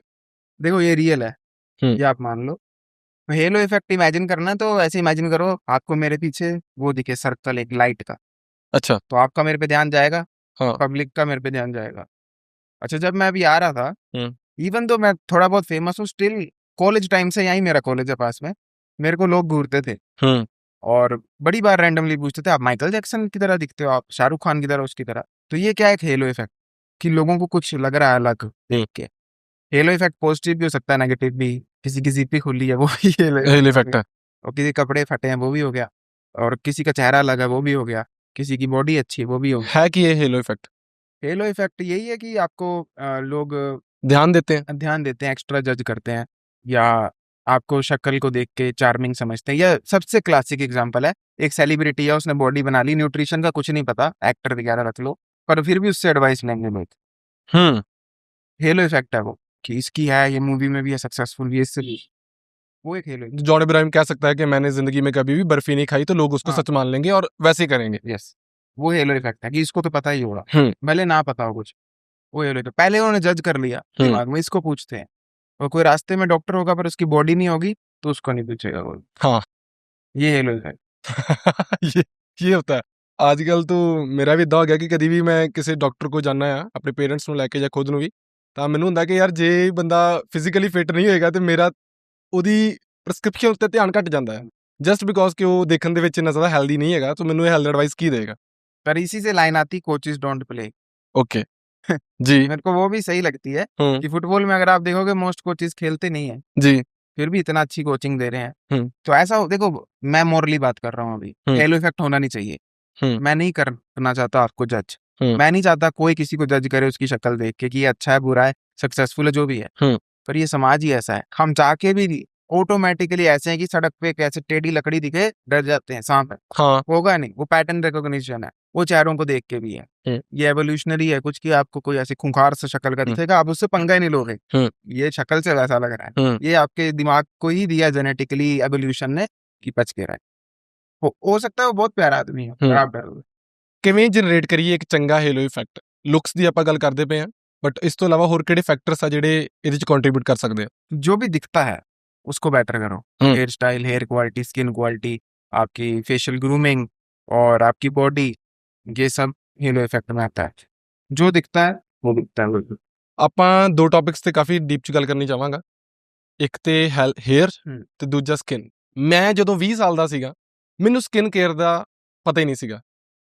ਮਰਦ ਹੋ ਕੇ ਲੜਕੀਆਂ ਵਾਲੀ ਫੇਅਰਨੈਸ ਕਰੀਮ, ਆਹ ਸੀਗਾ ਸਾਡਾ ਕਿ ਕਰੀਮ ਸਿਰਫ ਕੁੜੀਆਂ ਲਗਾਉਂਦੀਆਂ ਨੇ, ਮੁੰਡੇ ਲਾਉਂਦੇ ਨਹੀਂ ਆ। ਤੁਹਾਡੀ ਜਨਰੇਸ਼ਨ ਦੇ ਵਿੱਚ ਇਹਦਾ ਬਹੁਤ ਜ਼ਿਆਦਾ ਕਰੇਜ਼ ਆ, ਮੀਨਸ ਮੁੰਡਿਆਂ ਦੀ ਐਡਸ ਦੇਖਦਾ ਮੈਂ, ਮੁੰਡੇ ਬਹੁਤ ਜ਼ਿਆਦਾ ਕੌਨਸ਼ੀਅਸ ਨੇ, ਤੇ ਸਾਨੂੰ ਉਹੀ ਲੱਗਦਾ ਜਿਹੜਾ ਤੁਸੀਂ ਆਪਣੀ ਵੀਡੀਓ 'ਚ ਬੋਲਦੇ ਹੋ ਕਿ ਜੇ ਕੋਈ ਮੁੰਡਾ ਆਪਣੇ ਫੇਸ ਦੇ ਉੱਤੇ ਧਿਆਨ ਦਿੰਦਾ ਪਿਆ, ਆਪਣੀ ਸਕਿਨ ਗਰੂਮਿੰਗ ਤੋਂ ਧਿਆਨ ਦਿੰਦਾ ਪਿਆ, ਤਾਂ ਉਹਦੇ 'ਚ ਕੁੜੀਆਂ ਵਾਲੇ ਲੱਛਣ ਆ। ਸਾਡੀ ਇਹ ਨਾਰਮਲ ਵਰਡਿੰਗ ਆ, ਠੀਕ ਆ। ਕੀ ਫਰਕ ਆ ਸਾਡੀ ਏਜ ਦੇ ਵਿੱਚ ਤੇ ਤੁਹਾਡੀ ਏਜ ਦੇ ਵਿੱਚ, ਤੇ ਕੀ ਉਹ ਸਹੀ ਆ ਅਡੈਪਸ਼ਨ? देखो, जो आपने सबसे पहले बोला कि आप 20 के थे, आप नहीं करते थे, लड़कियां ही करती हैं, उसके पीछे रीजन है, और ये बायोलॉजिकल रीजन है। लड़कों की हार्मोनल प्रोफाइल एक स्टेबल होती है, यूजुअली उनकी स्किन में दिक्कत नहीं होती, ना भी करें। आपने देखा होगा, जैसे मेल एक्टर देख लो, उसकी स्किन ज्यादा अच्छी एज होती है वुमेन के काउंटर पार्ट में, वो बायोलॉजी है। तो वो ऐसे बात कहना कि लड़कियां करती हैं तो वो है, मतलब उनके ज़रूरत ज़्यादा है। ज़रूरत होती है, क्योंकि उनको तो बहुत सारी दिक्कतें हो सकती हैं, पोस्टपार्टम वगैरह क्या-क्या, तो वो स्किन पे इम्पैक्ट डालता है। तो लड़कियों को ज़्यादा स्किन केयर की ज़रूरत होती है, वो कोई दो राय की बात नहीं है। पर उसका मतलब ये नहीं लड़कों को नहीं होती है। आप एक फ़ोटो डालना, मैं आपको बोलता हूँ, आप व्यूअर्स को दिखाना। एक ट्रक ड्राइवर है, उसने ट्रक चलाया है बिना सनस्क्रीन के। तो इस तरफ धूप पड़ती है रोज़, हुँ, वो 20-30 साल से चला रहा है। इधर से पूरा बुड्ढा है, इधर से पूरा जवान। इधर उसकी स्किन आपको लगेगी 80 साल के आदमी की, इधर लगेगी 50। इतना ज़्यादा इम्पैक्ट पड़ता है। तो स्किन केयर सच में ज़रूरी होती है, पर लड़कों को दिखती नहीं है रीज़न। हुँ। वो अब जेनेटिकली ब्लेसिंग है कि नहीं दिखती है। ਕੀ ਕਰੀਏ ਆਪਾਂ ਆਪਣੀ ਸਕਿਨ ਕੁਆਲਿਟੀ ਨੂੰ ਇੰਪਰੂਵ ਕਰਨ ਵਾਸਤੇ? ਜੇ ਕੋਈ ਮੇਰੀ ਏਜ ਦਾ ਆ 20 ਸਾਲ ਦਾ ਹੈ, ਕੀ ਪੱਕੇ ਡੂਜ਼ ਆ ਤੇ ਕੀ ਪੱਕੇ ਡੋਂਟਸ ਆ? सबसे पहले तो डाइट है। बड़े लोग strawberry flavoured face wash, strawberry flavoured moisturiser लगाते हैं। मैं कहता हूँ स्ट्रॉबेरी खा लो, हुँ, वो बेटर है। जैसा पेट है वैसी स्किन होगी, स्किन केयर बाद में है, पहले हेल्थ केयर है। हुँ, तो जैसे ये कोलेजन का सप्लीमेंट है, हुँ। ये इसकी लोग बात नहीं करते, इसकी नॉलेज नहीं लोगों को। वे प्रोटीन की सबको है। ਮੈਨੂੰ ਨੈਚੁਰਲ ਨੇ ਭੇਜਿਆ ਸੀ, ਮੈਂ ਵੀ ਨਹੀਂ ਜ਼ਿਆਦਾ ਖਾਧਾ। ਮੈਨੂੰ ਲੱਗਾ ਕਿ ਇਹਦੀ ਪਤਾ ਨਹੀਂ ਇਹ ਸਾਡੀ ਸਕਿਨ ਤੇ ਲੱਗਦਾ ਆ, ਸਾਨੂੰ ਅਸਰ ਕਰਦਾ ਆ। ਪਲੀਜ਼ ਗਾਈਡ ਅਸ। तो ये कोलेजन पता क्या है, इसी पे ना आपकी स्किन की क्वालिटी डिपेंड करती है। कोलेजन स्किन की प्रोटीन होती है। आप एक फोटो जरूर दिखाना, low collagen versus high collagen skin का डिफरेंस क्या होता है। हुँ, जैसे जैसे आप एज करते हो कोलेजन लूज होता है। अगर आप जैसे ये इस पे लिखा कोलेजन है, पर ये है क्या? ये basically in simple word non veg product है, फिश का पाउडर है। हुँ, तो ये बॉडी में कोलेजन की फॉर्मेशन को इम्प्रूव करता है, क्योंकि ज्वाइंट्स में भी हेल्प करता है, स्किन में भी। तो पहली कभी प्रोडक्ट लगानी नहीं होनी चाहिए, प्रायोरिटी डाइट होती है। हुँ। उसके बाद प्रोडक्ट आते हैं लास्ट में। तो उसमें सबसे इम्पोर्टेंट है सनस्क्रीन। ओके। सबसे ज़्यादा स्किन को एज फेस की सन ही करता है। वो जैसे मैंने आपको ट्रक ड्राइवर का एग्जांपल दिया, वो सबसे ज़्यादा एज करता है। और उसके बाद आता है आपका क्लेंजर या फेस वॉश। अगर आपकी स्किन सेंसिटिव नहीं है तो हुँ, फेस वॉश, हुँ, ऑयली है, ज़्यादा पावरफुल चाहिए सामान, हुँ। और अगर सेंसिटिव है तो आपको चाहिए क्लेंजर। ओके। बस, बाकी एक मॉइस्चराइज़र। और इसके बाद जितनी चीज़ें हैं वो तब होती हैं अगर दिक्कत हो। ਹੁਣ ਤੁਸੀਂ ਜਦੋਂ ਆਪਾਂ ਪੋਡਕਾਸਟ ਸਟਾਰਟ ਕੀਤਾ ਸੀਗਾ, ਤੁਸੀਂ ਇਹ ਤੋਂ ਗੱਲ ਕੀਤੀ ਕਿ ਸਾਡੇ ਬੋਡੀ ਦਾ ਜਿਹੜਾ ਸਟਰਕਚਰ ਆ, ਆਪਾਂ ਸਾਡੇ ਪੂਰਵਜਾਂ ਤੋਂ ਇੰਸਪਾਇਰਡ ਆ, ਹੈ ਨਾ? ਉਹ ਰਾਤ ਨੂੰ ਉਹਨਾਂ ਨੂੰ ਕੋਈ ਉਠਾਉਂਦਾ ਸੀ, ਉਦੋਂ ਉੱਠਦੇ ਸੀ ਜਦੋਂ ਡਰਦੇ ਸੀਗੇ। ਹੁਣ ਇੱਥੇ ਇੱਕ ਵਾਰੀ ਮੈਂ ਇੱਕ ਇਹਦਾ ਕਾਊਂਟਰ ਥੋਟ ਦੇਖਿਆ, ਜਿਹੜਾ ਤੁਸੀਂ ਦੱਸਿਆ ਸਨਸਕ੍ਰੀਨ ਦਾ। ਜੇ ਇੱਕ ਇਹਦੇ ਵਾਸਤੇ ਮੈਂ ਵੀ ਥੋੜ੍ਹੀ ਦੇਰ ਲਈ ਇਹਨੂੰ ਅਵੋਇਡ ਕੀਤਾ ਕਿ ਸੂਰਜ ਨੂੰ ਤਾਂ ਆਪਾਂ ਯਾਰ ਸਾਰੀ ਜ਼ਿੰਦਗੀ ਦੇਖਿਆ ਆ, ਇਹ ਤੋਂ ਕਿਉਂ ਡਰਨਾ? ਕਿਉਂ ਆਪਾਂ ਇਹਦੇ ਪੋਜ਼ੀਟਿਵ ਇੰਪੈਕਟਸ ਤੋਂ ਆਪਣੀ ਸਕਿਨ ਨੂੰ ਬਚਾਉਣਾ? ਆਪਾਂ ਸਗੋਂ ਅਡੈਪਸ਼ਨ ਲੈ ਕੇ ਆਈਏ। जी, क्वेश्चन अच्छा है आपका। मैं कहता हूँ नेचर में स्किन का खराब होना बुरा साइन नहीं है। हुँ, वो जो मैंने ड्राइवर का एग्जांपल दिया, ये खराब हो गई, फिर क्या बिगड़ा? हुँ, बायोलॉजिकली क्या बिगड़ा? हुँ, कोई बीमारी लगी? हुँ, किसी जानवर ने ज़्यादा हमला किया? कुछ हुँ, बुरा नहीं हुआ। हुँ, पर आज के समाज में जो जहाँ पे मैं आपको जज कर रहा हूँ, आप मेरे को, हुँ। उधर वो चीज़ बुरी कंसिडर की गई। ओके। तो वो आपकी चॉइस है, आपको कैसे रहना है। हुँ, जैसे सुबह लेट उठते हो, तो वो आपकी जॉब में इफेक्ट डालेगा। हुँ। बायोलॉजिकली कुछ बुरा नहीं है। हुँ, तो वैसे स्किन है, स्किन बुरी हो अच्छी हो, नेचर को जीरो फर्क पड़ता है, हुँ, उसका कोई लिंक नहीं है। आपकी जो जैसे नेचर है उसमें अगर स्किन खराब होती है तो वो 50-60s में होती है सन के डैमेज से। हुँ। तो नेचर के हिसाब से आप अपने ऑफस्प्रिंग कर चुके हो, okay. Your life purpose is done, hmm, बूढ़े हो जाओ, कोई उसका लिए बचाव नहीं है। हुँ, तो अगर आपको अपनी बचाव करनी है, आपको लोगों के बीच अच्छा दिखना, तो सनस्क्रीन चाहिए। और हुँ, आपने सन के बेनिफिट की बात की, सनस्क्रीन यहाँ से यहाँ लगाओ ना, हुँ। बाकी सन बात लो, क्या दिक्कत है? ਤੁਸੀਂ ਆਪਣੀ ਵੀਡੀਓਜ਼ ਦੇ ਵਿੱਚ ਸਨਬਾਥ ਉੱਤੇ ਕਾਫੀ ਗੱਲ ਕਰਦੇ ਹੋ, ਤੁਹਾਨੂੰ ਕੀ ਪਰਸਨਲੀ ਇਹਦੇ ਬੈਨੀਫਿਟਸ ਮਿਲੇ? मैं जब 18 साल का था, मैं वीगन बन गया। क्या क्या बने हो भाई आप? मैं सब बना। वीगन में क्यों बना? मेरी बॉडी में विटामिन डी हो गई थी सेवियरली डेफिशिएंट। अच्छा। विटामिन डी जैसे कम होती है, साथ में टेस्टोस्टेरोन घटता है। हुँ, और मैं एक्सट्रीमली सैड और डिप्रेस्ड था। एक किस्सा सुनाता हूँ। मैं अपने कमरे में बैठा था और मैं दिया जला के मेडिटेशन कर रहा था, और मेरे पापा आए, बोलते दीवारों का काम लगा है तो वो दीवारें देख लेना, कल मैं जा रहा हूँ। ठीक है, मैंने बोला क्यों? एक दिन ये घर टूट जाएगा, यहाँ पे पहले भी होगा किसी का घर। बोला पागल हो गए। तो वो गए तो मेरे को हिट हुए, मैं क्या बनता जा रहा हूँ। पर ये था कि वो विटामिन डी कम होने, टेस्टोस्टेरोन कम होने, मेंटल हेल्थ खराब होने की वजह से ऐसी आ गई थी नौबत कि हर चीज में क्रुएल्टी दिखती थी। हुँ, हर चीज में ये पहना है, जिस फैक्ट्री में बनी है उधर मक्खियां आती होंगी, वो हुँ, मारती होंगी। हुँ, तो उस वजह से मैं ये बना था। मैं ये मानता हूँ कि हर चीज में क्रुएल्टी दिख रही थी कि ये पेड़ है, ये जंगल में होना चाहिए था, यहाँ कहाँ से आ गया, ये तो गलत बात है, यहाँ पे कभी जंगल होता था, तो मैं ठीक नहीं था यहाँ से। तो मैंने ब्लड टेस्ट कराया टेस्टोस्टेरोन के लिए कि देखते हैं टेस्टोस्टेरोन मैजिकल चीज है, मेरा कितना है। वो आया था 300 समथिंग, एक्सट्रीमली लो। 18 साल के आदमी का कैसे हो सकता है? और ये भी नहीं कि डाइट बुरी हो या कुछ, पर विटामिन डी बहुत ज्यादा कम, बहुत ज्यादा कम। मैंने आपसे पहले जो पॉडकास्ट किया था वो थे सही फार्मासिस्ट, और वो मेंटल हेल्थ पे बात करते हैं। कह रहे बड़ी बार मेरे पास कुछ डिप्रेशन के केसेस आते हैं, उनको सिर्फ मैं विटामिन डी 3 सप्लीमेंट्स या फिर जो इंजेक्शंस हैं, इंजेक्टेबल्स हैं, वो रिकमेंड करता हूँ, और एक हफ्ते में अमेजिंग रिजल्ट्स सीधे। विटामिन डी मैजिकल है, वो आप एक स्टेरॉइड हार्मोन समझ सकते हो, वो बॉडी में बहुत कुछ करता है। वो जैसे सूर्य देव कहा गया, कुछ सोच समझ के कहा गया। आप मानोगे नहीं, विटामिन डी सप्लीमेंट करने के बाद, सन बाथ लेने के बाद इतनी एनर्जी आई जिंदगी में, पहली बार दिमाग शांत हो गया। पर्पस, मिशन, पैसा, सक्सेस, ये क्या है? क्यों इतना सोचना इस बारे में? पहले अपनी जिंदगी सुधारो, बाद में बात की चीजें देखेंगे। मैं छत पे जाकर बोला, जय हो सूर्यदेव। इतना इम्पैक्ट बढ़ गया था पॉजिटिव। मतलब मैं कहा कि मेरी जिंदगी थी क्या पहले? क्योंकि हम बचपन से स्कूल गया, गाड़ी में गया, सनलाइट नहीं थी। स्कूल में बैठा, पीटी पीरियड होता नहीं था, हफ्ते में एक होता था, मैथ की टीचर लेती थी, सनलाइट थी नहीं। शाम को 5:30-6 बजे क्रिकेट खेलना, सनलाइट होती नहीं तब, रात को आ जाना। सनलाइट है ही नहीं, बचपन से सनलाइट में नहीं रहा। माँ बाप ने नहीं रखा कि काला हो जाता है बच्चा, ये चीज सोच के बाकी लोग बोलेंगे बच्चा काला कर दिया। तो कभी सनलाइट देखी नहीं, वो चीज ही नहीं एक्सपीरियंस की थी कि मैं ऐसा आदमी हूँ, मैं इतना काम कर सकता हूँ। मेरे को तो लगता है बचपन से जो मैंने सुना कि आपका बच्चा केयरलेस है हर पेरेंट्स मीटिंग में, वो सन डेफिशिएंसी थी, विटामिन डी की डेफिशिएंसी थी। मैं भी मिला होता, मैं ऐसा नहीं होता। क्योंकि कैसा हो सकता है कि वो आदमी जिससे कुछ नहीं किया जाता था, कोई चीज नहीं समझ आती थी, आज 250 दिनों से रोज एक वीडियो, रोज एक शॉर्ट, रोज एक व्लॉग डाल रहा है। लास्ट 3 सालों में 1000 से ज्यादा वीडियो डाल दी, आदमी तो सेम है। ऐसा मैंने क्या मेटामॉर्फिस कर दिया कि बदल ही गया? सन, डाइट, माइक्रोन्यूट्रिएंट्स, ये है मेन। ऐसे कौन कौन से सप्लीमेंट है आयुष जो आप कंपलसरी है कि यार ये तो मैंने जिंदगी भर खाना ही है, रोज खाते हैं, चाहे जो मर्जी हो जाए? एक D3+K2 ये रखा है ये अगर ना लूं तो फिर मुझे सॉफ्ट जेल कैप्सूल लेना पड़ता है एवरी वीक, और ये दोनों ना लूं अगर तो विटामिन डी ने कम हो जाना है। ओके। कितना मर्जी सनबाथ लूं, पता नहीं क्या है, मेरी बॉडी में अब्जॉर्ब नहीं होती। अच्छा, इसको लेके एक थ्योरी है, मैंने पढ़ी है। लोग कहते हैं जो ज्यादा लोग कार्बोहाइड्रेट खाते हैं उनको विटामिन डी की कमी होती है, क्योंकि कार्बोहाइड्रेट करता है इन्फ्लेमेशन, उस इन्फ्लेमेशन को कम करने के लिए बॉडी यूज करती है विटामिन डी, तो जो रिजर्व है वो वहां यूज हो जाता है। इसलिए विटामिन डी इंडियंस की कम रहती है, क्योंकि यहाँ ग्रेनेटेरियन बहुत है, ग्रेन ज्यादा खाते हैं। आई डोंट नो कितना सच है। बाहर कनाडा में एशियंस को कंपलसरी है कि आपको विटामिन डी 3 खाना है, आप टेस्ट करवाओ ना करवाओ, आपको खाना ही खाना है। और एशियंस, हाँ, वो पाजी कनाडा से आए थे ना, जिनसे मैं पॉडकास्ट किया, वो कहते हानू दे डॉक्टर देख के कहते Indian brown skin, go it vitamin D 3। बहुत ज्यादा यहाँ डेफिशिएंसी, मैं तो कहता हूँ हर आदमी को होगी। 100 आदमी लोग 90 को होगी विटामिन डी की डेफिशिएंसी। ये बहुत दिक्कत है। B12 का भी सेम है, तो एक B12 भी खाता हूँ, रोज नहीं, पर क्योंकि मैं 8-9 एग्स खाता हूँ, मेरी B12 कम नहीं होती है।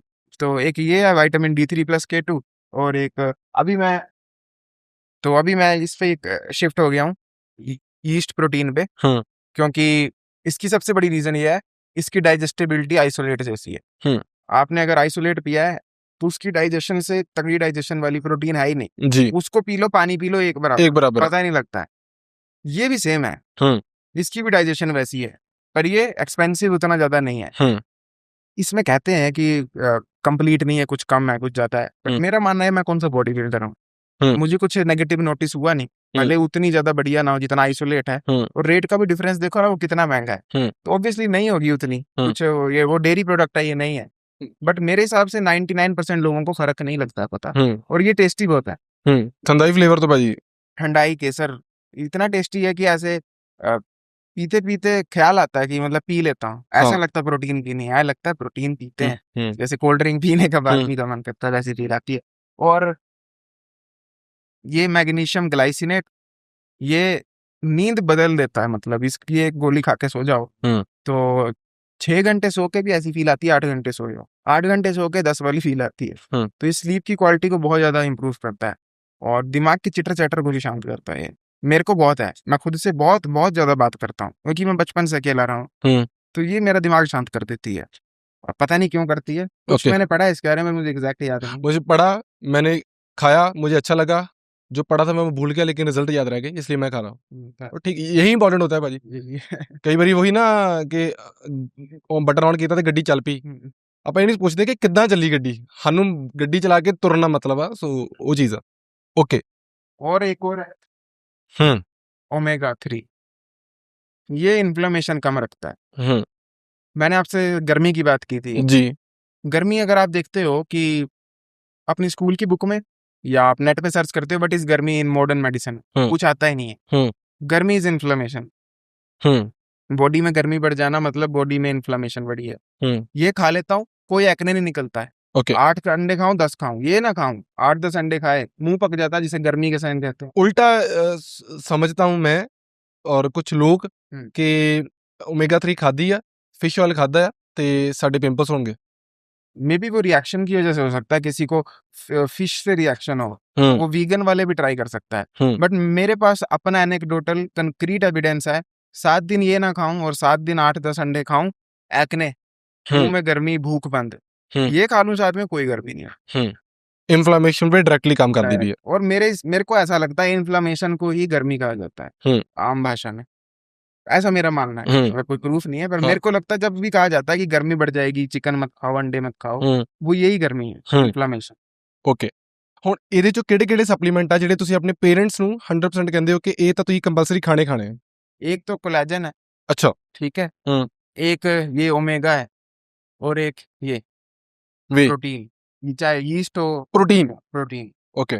बाकी विटामिन D3 प्लस K2 तो डिपेंड करता है किसकी विटामिन डी कम रहती है। अब जिसकी नहीं रहती वो कर सकता कैसे बोल दूं। ओके। मान लेंगे ਤੁਹਾਡੀ ਗੱਲ ਤੁਹਾਡੇ पेरेंट्स नहीं नहीं मानते। उनको ये है कि विश्वास की कमी है। वो पर जनरेशन ऐसी है, हर कंपनी ने उनके साथ स्कैम किया है, तो उनको होता ही नहीं है विश्वास। अब खा लेते हैं, दादी को भी खिला देते हैं, पर फिर भी ना ऐसे होता है कि 2 बार सोचते हैं कि क्या है। ਆਯੁਸ਼ ਤੁਸੀਂ ਇਦਾਂ ਦਾ ਕੀ ਕੀਤਾ ਕਿ ਕੁਝ ਜੈਨਜ਼ੀ ਦੇ ਲੋਕ ਤੁਹਾਡੇ ਨਾਲ ਇੰਨਾ ਜ਼ਿਆਦਾ ਜੁੜ ਗਏ ਕਿ ਤੁਸੀਂ ਜੋ ਕਹਿਤਾ ਪੱਥਰ ਤੇ ਲਕੀਰ, ਸਾਡੀ ਭਾਸ਼ਾ ਕੇ ਜੋ ਪੱਥਰ ਤੇ ਲਕੀਰ ਵੱਜ ਗਈ ਵਾਰੀ ਆਯੁਸ਼ ਨੇ ਕਹਿਤਾ, ਚੈਟ ਟੈਗ ਨੇ ਕਹਿ ਦਿਆ ਇਹ ਸੱਚ ਆ। ਐਂਡ ਕੁਝ ਲੋਕ ਤੁਹਾਨੂੰ ਇੰਸਟਾਗ੍ਰਾਮ ਤੇ ਉੱਤੇ ਸੋਸ਼ਲ ਮੀਡੀਆ ਉੱਤੇ ਇੰਨਾ ਜ਼ਿਆਦਾ ਹੇਟ ਕਰਨ ਲੱਗ ਪਏ, ਤੁਹਾਡੇ ਬਾਰੇ ਵੀਡੀਓਜ਼ ਪਾ ਲੱਗ ਪਏ ਕਿ ਇਹ ਬਹੁਤ ਵੱਡਾ ਸਕੈਮ ਕਰਦਾ ਪਿਆ। ਸੋ ਕੀ ਚੀਜ਼ ਨੇ ਤੁਹਾਨੂੰ ਕਨੈਕਟ ਕੀਤਾ ਤੇ ਕੀ ਚੀਜ਼ ਨੇ ਤੁਹਾਨੂੰ ਦੁਸ਼ਮਣ ਬਣਾਤਾ? कनेक्ट मेरे हिसाब से मेरे को जो लगता है वो है सोशल स्किल। ओके। मैं जो दिमाग में आता है वो जबान से बहुत अच्छा निकाल सकता हूँ। आई होप आपको भी ऐसा लग रहा होगा कि मैं अपने थॉट्स अच्छे से ਮੈਂ ਇਧਰਲੇ ਪਾਸੇ ਜਦੋਂ ਬੰਦੇ ਬੈਠੇ ਹੁੰਦੇ ਨਾ ਭਾਜੀ, ਮੈਨੂੰ ਕਨਵਰਸੇਸ਼ਨ ਨੂੰ ਲੀਡ ਕਰਨਾ ਪੈਂਦਾ ਹੈ। ਅੱਜ ਮੈਂ ਨਹੀਂ ਕਰ ਰਿਹਾ। ਉਹਦਾ ਰੀਜ਼ਨ ਆ ਕਿ ਉਹਦਾ ਇੱਕ ਬਹੁਤ ਵੱਡਾ ਰੀਜ਼ਨ ਆ ਕਿ ਤੁਸੀਂ ਰੋਜ਼ ਲੌਂਗ ਟਰਮ ਕੰਟੈਂਟ ਪਾਉਂਦੇ ਹੋ 8 साल 8 ਸਾਲ ਤੋਂ।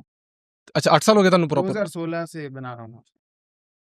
ਇਹ ਆਪਾਂ ਕੰਟੈਂਟ ਕ੍ਰੀਏਸ਼ਨ ਤੇ ਵੀ ਗੱਲ ਕਰਨੀ ਹੈ ਬਟ ਲੈਟਸ ਕਿ ਕਨੈਕਸ਼ਨ ਕਿੱਦਾਂ ਬਣਦਾ ਹੈ ਜਨਜ਼ੀ ਦੇ ਨਾਲ? तो ये एक तो शब्द का चयन कि मैं जो बोल रहा हूँ वो दूसरे को समझ आना चाहिए। ਇੱਥੇ ਕੰਮ ਕੀਤਾ ਕਿ ਨੈਚੁਰਲ?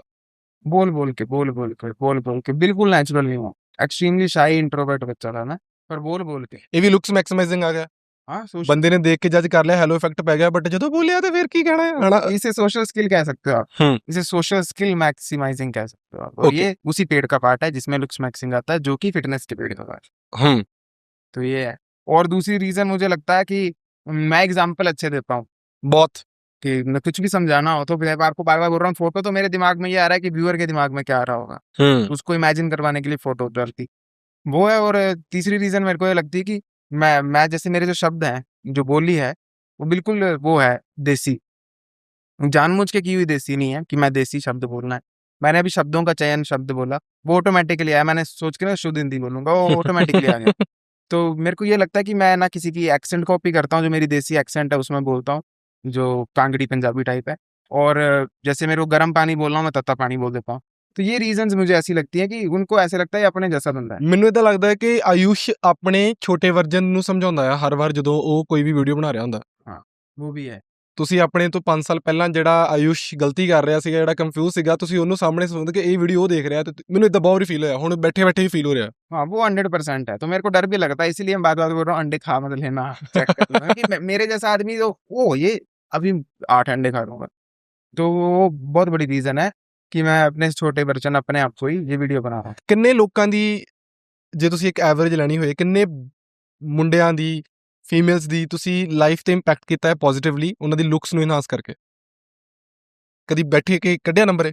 नहीं, ऐसे नंबर निकालना मुश्किल है। फिर भी क्योंकि देखो, वो लोग तो बोल देते हैं आपने मेरी लाइफ चेंज कर दी, बट मैं नहीं मानता लाइफ चेंज हो सकती है। और लाइफ चेंज हो गई तो मतलब परमानेंट नहीं होती है, वो फिर आप पीछे हटोगे फिर खराब हो जाएगी। मेरा काम नॉलेज देना है, हम्म। और ऐसे नहीं मैं कुछ यूनिक नॉलेज दे रहा हूँ। तो जो मेरे को देगा भी क्रेडिट, वो भी गलत क्रेडिट दे रहा है, उसने भी 10 लोगों से सेम बात सुनी होगी, बस मेरी ज्यादा समझ आ गई होगी। हम्म। तो मुझे नहीं लगता मैं किसी की लाइफ बदल सकता हूँ। लाइफ तो एट द एंड अपने हाथ में बदलने की, मेरी बात सुन के थोड़ी उनकी बॉडी ट्रांसफॉर्म होगी, वो तो खुद ही करेंगे। तो मेरे को जेनुअनली नहीं लगता कि किसी की लाइफ बदल सकती है। मुझे लगता है लोग बटर अप कर रहे हैं मेरे को। मैं कौन होता हूँ किसी की लाइफ बदलने वाला। ਓਕੇ। ਔਰ ਕਿਹੜੀ ਚੀਜ਼ ਆ ਜਿਹੜੀ ਤੁਹਾਨੂੰ ਲੋਕਾਂ ਤੋਂ ਬਹੁਤ ਜ਼ਿਆਦਾ ਹੇਟ करवा रही है?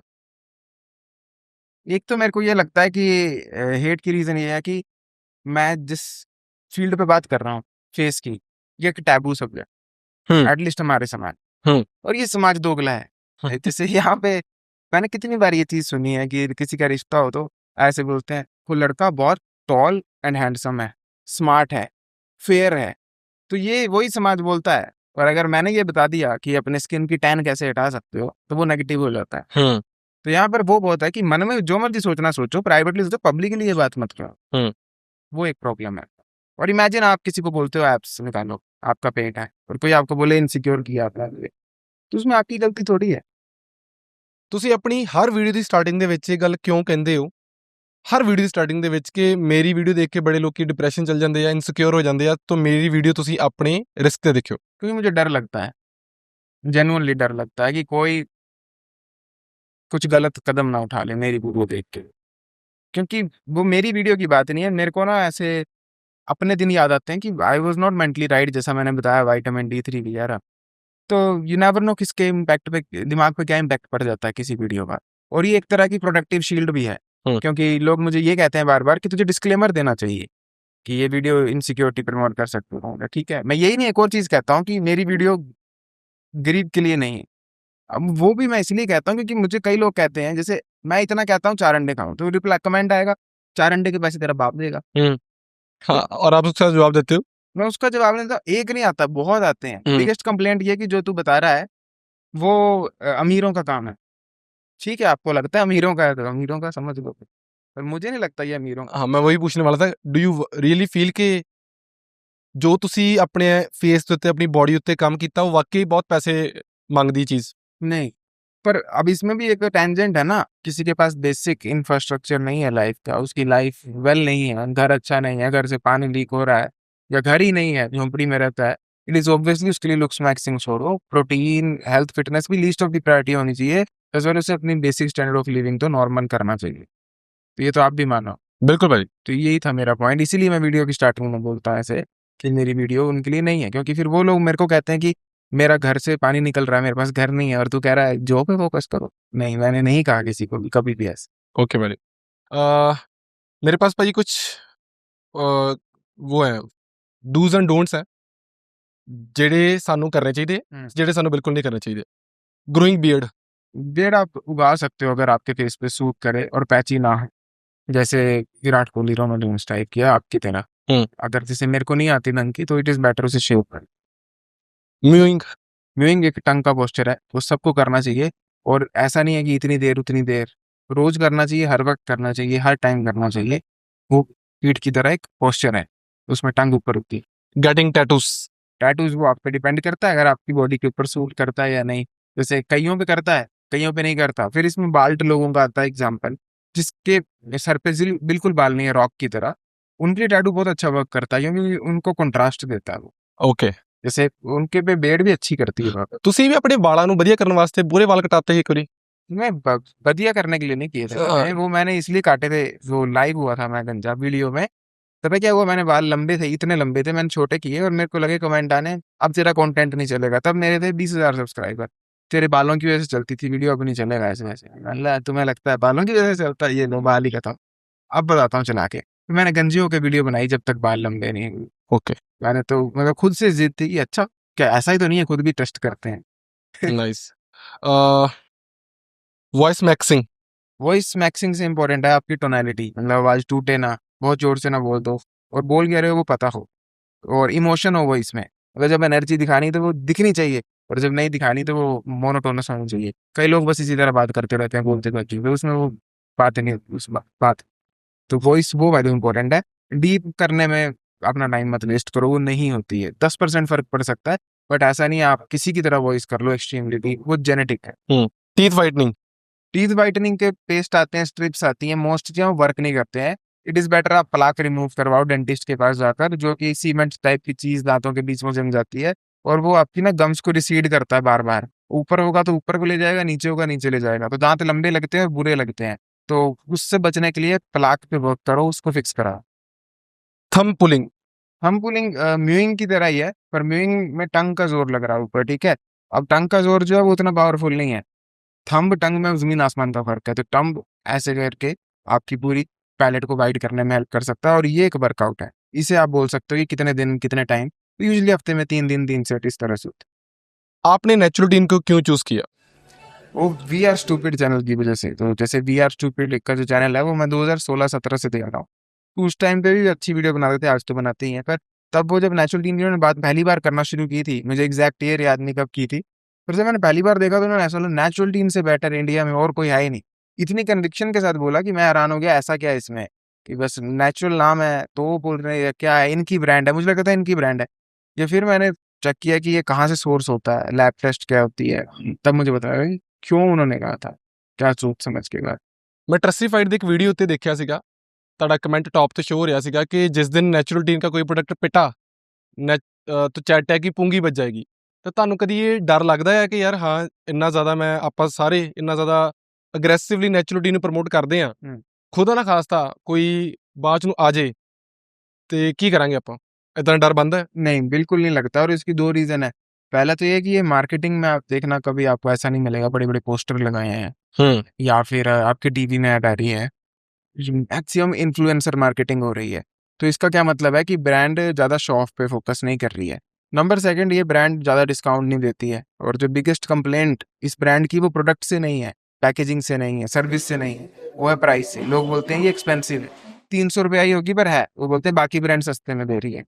तो वो मेरा बिगेस्ट ट्रस्ट है कि जो ब्रांड आपको अच्छे प्राइस पे नहीं दे पा रही है और प्राइस बढ़ाना पड़ रहा है, इट मीन्स वो प्रोडक्ट अच्छा है। और ये मैं इसलिए कह रहा हूँ क्योंकि मेरा स्प्रे मैक्स नाम का प्रोडक्ट है, सी सोल्ट स्प्रे। तो मेरे को पता है कि वो 449 का है, मैं जाके भी उसको 200 रुपये में नहीं बेच सकता जैसे बाकी ब्रांड बेच रहे हैं। और वो क्यों बेच रहे हैं, जब पता किया तब पता लगा उनके इंग्रेडिएंट्स, उसमें क्या चलाकी चली जा रही है।